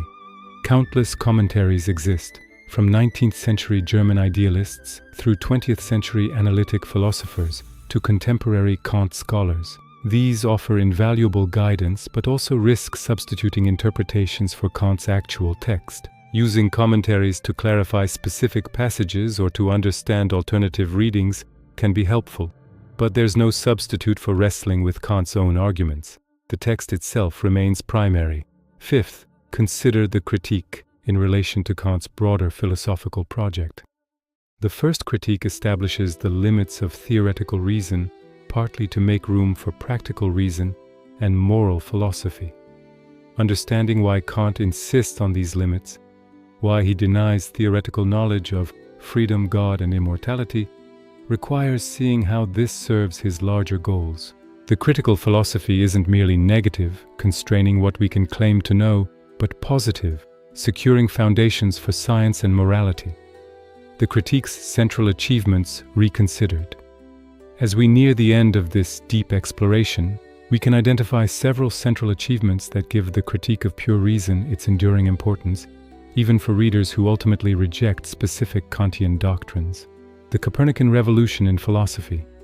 Kant fundamentally reoriented how philosophy approaches questions about knowledge and reality.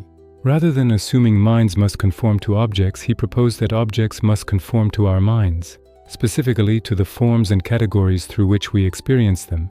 This doesn't mean we create reality arbitrarily, but it does mean that the reality we can know is always reality as experienced by beings, like us, structured by our cognitive capacities. This insight that minds actively contribute to the structure of experience rather than passively receiving information, transformed philosophy permanently. The reconciliation of rationalism and empiricism. pre-Kantian philosophy seemed stuck between rationalism's confidence that pure reason could know reality and empiricism's insistence that all knowledge derives from experience. Rationalists couldn't explain how pure concepts apply to actual experience. Empiricists couldn't explain necessity and universality in mathematics and science.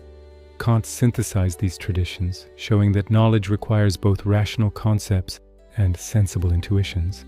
Neither alone suffices, but together they produce objective knowledge of the phenomenal world. The establishment of limits.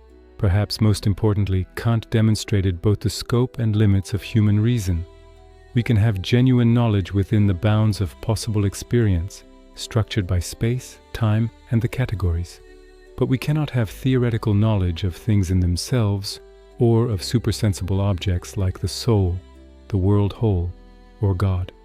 This double achievement, securing scientific knowledge while limiting metaphysical speculation, resolved debates that had occupied philosophy for centuries while opening new questions about practical reason and moral faith.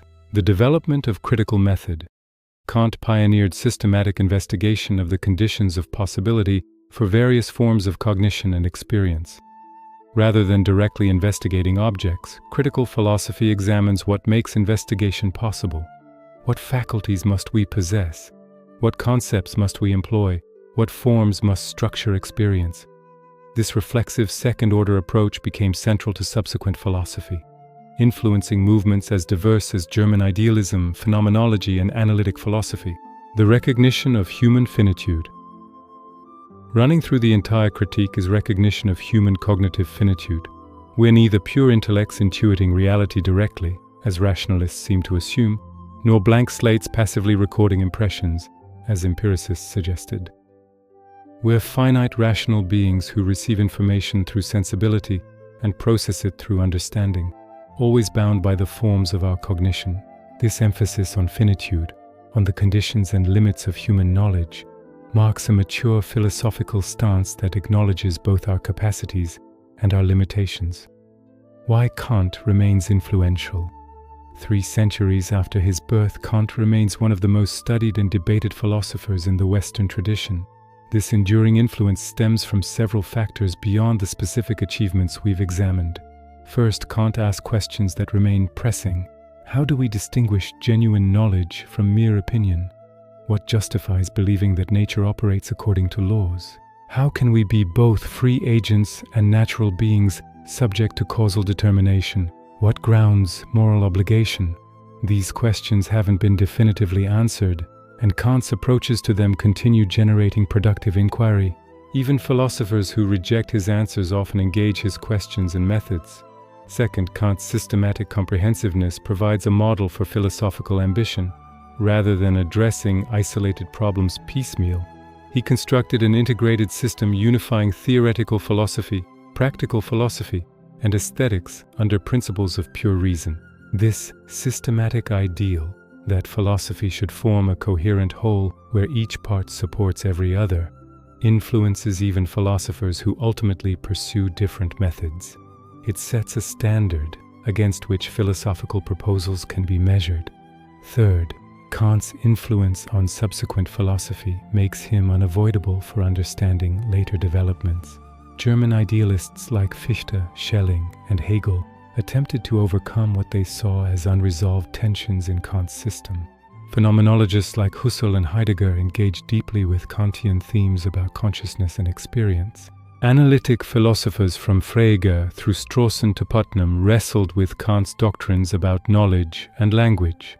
Understanding these later thinkers requires understanding the Kant they responded to, extended or rejected. Fourth, Kant's emphasis on human autonomy and dignity resonates with modern values. His insistence that persons must be treated as ends in themselves, never merely as means, that human dignity is absolute and demands unconditional respect, grounds much contemporary ethics and political philosophy. His cosmopolitan vision of universal moral obligations transcending national boundaries speaks to pressing global challenges. His conception of enlightenment as daring to think for oneself, freeing ourselves from external authority, remains inspirational. Fifth, Kant demonstrated how rigorous philosophical analysis can address questions of ultimate meaning while respecting the legitimate claims of both science and morality.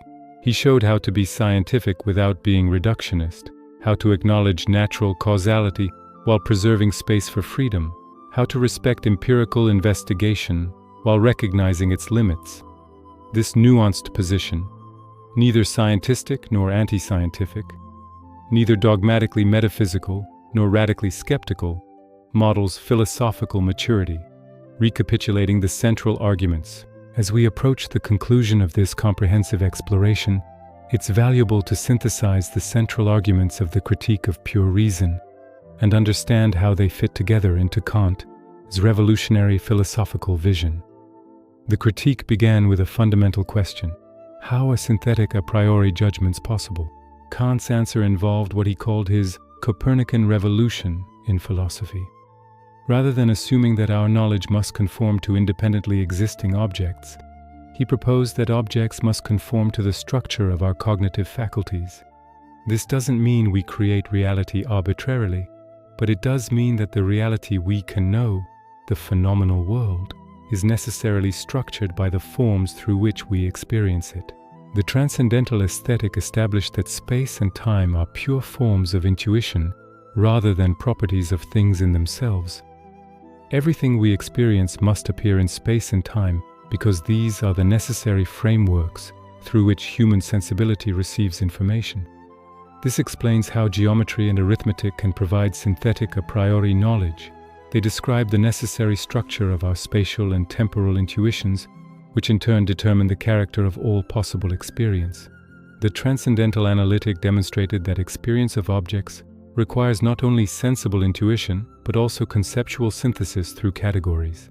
The categories, substance, causality, community, and others, are pure concepts of the understanding that prescribe the form any object of experience must take. The Transcendental Deduction showed that these categories possess objective validity because they are conditions that make unified experience possible. Without synthesis according to categories, the sensory manifold would never constitute experience of an objective world.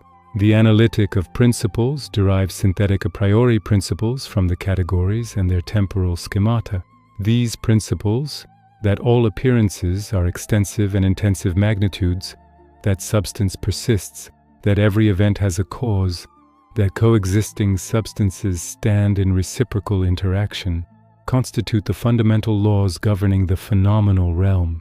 They're knowable a priori because they express conditions that make experience possible, yet they're synthetic because they genuinely expand our knowledge beyond mere logical analysis. The Transcendental Dialectic exposed the illusions arising when reason attempts to extend principles beyond possible experience. Traditional metaphysics failed because it tried to gain theoretical knowledge of things in themselves: the soul, the world as a totality, God.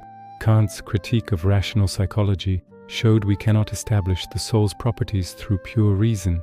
His examination of cosmological antinomies revealed contradictions arising from treating the world whole as an object of knowledge. His refutation of traditional proofs demonstrated we cannot theoretically establish God's existence. Yet this negative result wasn't merely destructive. By showing the limits of theoretical reason, Kant made room for practical reason and moral faith. The ideas that cannot be theoretically proven, freedom, immortality, God, can be postulated on practical grounds as necessary presuppositions of moral life. Moreover, these ideas serve essential regulative functions, guiding inquiry towards systematic completeness, even though they provide no constitutive knowledge of objects. The dual achievement, securing and limiting knowledge. The critique of pure reason. Its lasting significance lies in its dual achievement, securing foundations for scientific knowledge while establishing limits on metaphysical speculation. These two aspects are inseparable. Kant's critical philosophy simultaneously vindicates and constrains reason's ambitions. On the securing side, Kant demonstrated that we can have genuine objective knowledge of nature.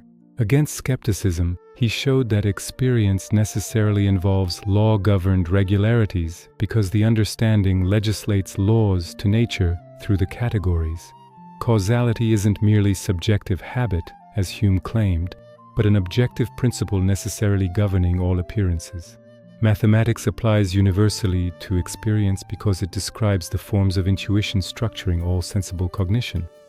Natural science is possible because nature, as the totality of appearances, necessarily conforms to synthetic a priori principles. This vindication of science was no minor accomplishment. Kant wrote during the Enlightenment, when Newtonian physics represented humanity's greatest intellectual achievement, yet philosophical foundations for mathematical natural science remained contested. By showing how synthetic a priori principles make science possible, Kant provided the epistemological grounding that Enlightenment confidence in reason required. On the limiting side, Kant established strict boundaries to theoretical knowledge. We can know only phenomena, objects as they appear through our forms of intuition and categories of understanding. Things in themselves remain unknowable, not because they're hidden behind a veil we might penetrate, but because the very concepts of knowledge and objectivity apply only within experience's bounds. Traditional metaphysics, claiming to know the soul's nature, the world's extent, or God's existence through pure reason, exceeded legitimate bounds. Such questions cannot be answered theoretically. This limitation was equally important for Kant's philosophical goals. By showing that theoretical reason cannot prove or disprove freedom, immortality, or God's existence, he protected these ideas from dogmatic denial while preventing their dogmatic assertion. This created space for practical reason and moral faith, grounded in ethics, rather than theoretical demonstration. As Kant famously stated, he had to deny knowledge to make room for faith. The revolutionary character of Kant's philosophy. Several features make the critique of pure reason genuinely revolutionary rather than merely innovative. Kant didn't simply propose new answers to old questions. He transformed how philosophy understands its task and methods. First, the shift from object-oriented to subject-oriented inquiry fundamentally changed philosophy's direction. Before Kant, metaphysicians asked what exists and debated competing ontologies. After Kant, the question became, how is knowledge possible, and what are the conditions enabling experience?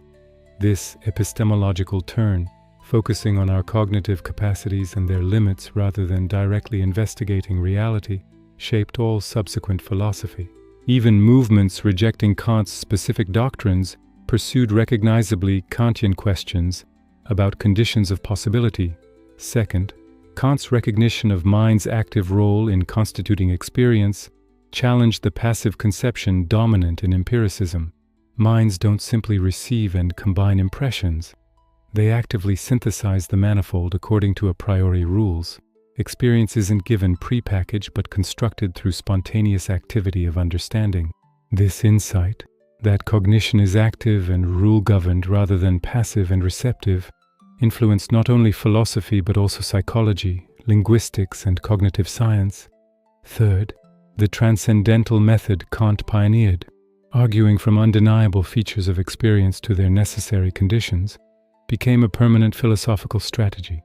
Rather than proving conclusions directly, transcendental arguments establish what must be true if something we know to be true is possible. This indirect approach proved powerful for defending claims against skepticism and for revealing hidden presuppositions in our thought and practice. Fourth, Kant's systematic comprehensiveness set a new standard for philosophical ambition. The critique doesn't address isolated problems but constructs an integrated system where each part supports every other, unified by principles of pure reason. This architectonic ideal, that philosophy should form a coherent whole answering reason's fundamental questions, influenced German idealism directly and set a benchmark that subsequent philosophers must either emulate or justify rejecting. Key takeaways. What should contemporary readers take from engaging deeply with the critique of pure reason? Several lessons transcend historical context and remain valuable regardless of whether we accept Kant's specific conclusions. The importance of limits. Kant teaches that recognizing limits isn't defeatist, but mature. We serve truth better by acknowledging what we cannot know than by pretending to knowledge we don't possess. Theoretical reason has bounds, and respecting those bounds protects us from dogmatism and empty speculation. This lesson applies beyond traditional metaphysics. In science, politics, and ethics, acknowledging our limitations often proves more valuable than overconfident assertion. The active nature of mind. Kant's insight that minds actively contribute to experience's structure rather than passively receiving information remains profoundly relevant. Whether in perception, scientific theorizing, or moral reasoning, we bring frameworks, categories, and expectations that shape what we experience and conclude. Recognizing this active contribution makes us more reflective about our presuppositions and more careful about distinguishing what's given from what we contribute. The unity of reason. Despite dividing reason into distinct faculties, sensibility, understanding, and reason proper, Kant maintained that these form a unified whole, serving reason's essential interests. The three great questions he posed: what can I know? What ought I to do? What may I hope? Together constitute the complete scope of human concern. Theoretical knowledge, moral action, and reasonable hope aren't separate domains, but interconnected aspects of rational existence. This holistic vision reminds us that fragmenting human concerns into isolated specializations risks losing sight of how they relate to each other and to our fundamental nature as rational beings. The value of systematic thinking. Kant's architectonic approach, constructing comprehensive systems where principles derive from a common source and parts support each other, models a kind of philosophical rigor that remains valuable. Even if we ultimately reject systematic completeness as an achievable goal, the attempt to think systematically forces clarity about commitments, reveals hidden assumptions, and exposes inconsistencies. Kant shows that careful, sustained argumentation, proceeding step by step from foundations, can yield profound insights that piecemeal approaches might miss. The necessity of critique. Perhaps most fundamentally, Kant teaches that philosophy requires ongoing self-examination, that reason must continuously critique itself rather than dogmatically asserting conclusions. The critical attitude combines confidence in reason's power with humility about its limits, ambition to understand with acknowledgement of what remains unknowable. This critical stance, neither dogmatic nor skeptical, neither overconfident nor defeatist, represents philosophical maturity. It requires courage to question inherited assumptions, patience to work through difficult arguments, and honesty to acknowledge where reason reaches boundaries. The dignity of human reason. Throughout the critique, despite emphasizing limits and finitude, Kant maintains profound respect for human cognitive capacities. We cannot know things in themselves or gain theoretical certainty about ultimate questions, but we can have genuine knowledge of nature. We can discover necessary truths. We can establish foundations for science and morality. Our finitude doesn't reduce us to mere animals driven by instinct, nor does it make knowledge impossible. Rather, it defines the particular dignity of human reason, limited yet legislative, finite yet capable of necessity and universality. The enduring questions Kant leaves us. Even for readers who study the critique carefully and grasp its arguments, Kant leaves certain fundamental questions unresolved, not because of oversight, but because they press against the boundaries of what philosophy can definitively settle. Can we trust our cognitive faculties? Kant's transcendental idealism assures us that within experience we can have genuine objective knowledge, but this assurance rests on the forms and categories our minds impose on experience. This raises what some see as a circularity. We trust our faculties because they make experience possible, but we know they make experience possible through employing those same faculties. Can we bootstrap ourselves into certainty this way, or does skepticism always lurk at the foundations? What are things in themselves? Kant insists we must distinguish appearances from things in themselves, while also maintaining we can know nothing about things in themselves, not even whether they exist in any familiar sense. This generates persistent puzzlement. If things in themselves are completely unknowable, why assert their existence? Yet if we deny them, doesn't experience become merely subjective, losing its claim to represent an independent reality? The tension between affirming and remaining agnostic about the noumenal realm has occupied Kant's scholars since the Critique's publication.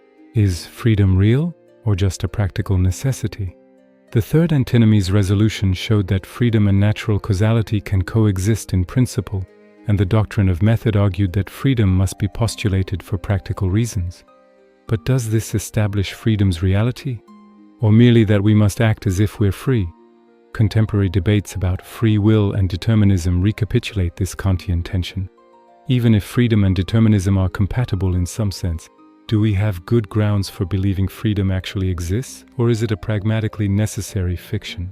What grounds Kant's confidence in the categories? Kant claimed to have derived the categories systematically and completely from the table of logical judgment forms, but later developments in logic, non-classical logics, alternative logical systems, raise questions about whether traditional logic enjoys the foundational status Kant assumed. If different logics are possible, might different sets of categories be possible too? What would this mean for the alleged necessity and universality of Kantian principles?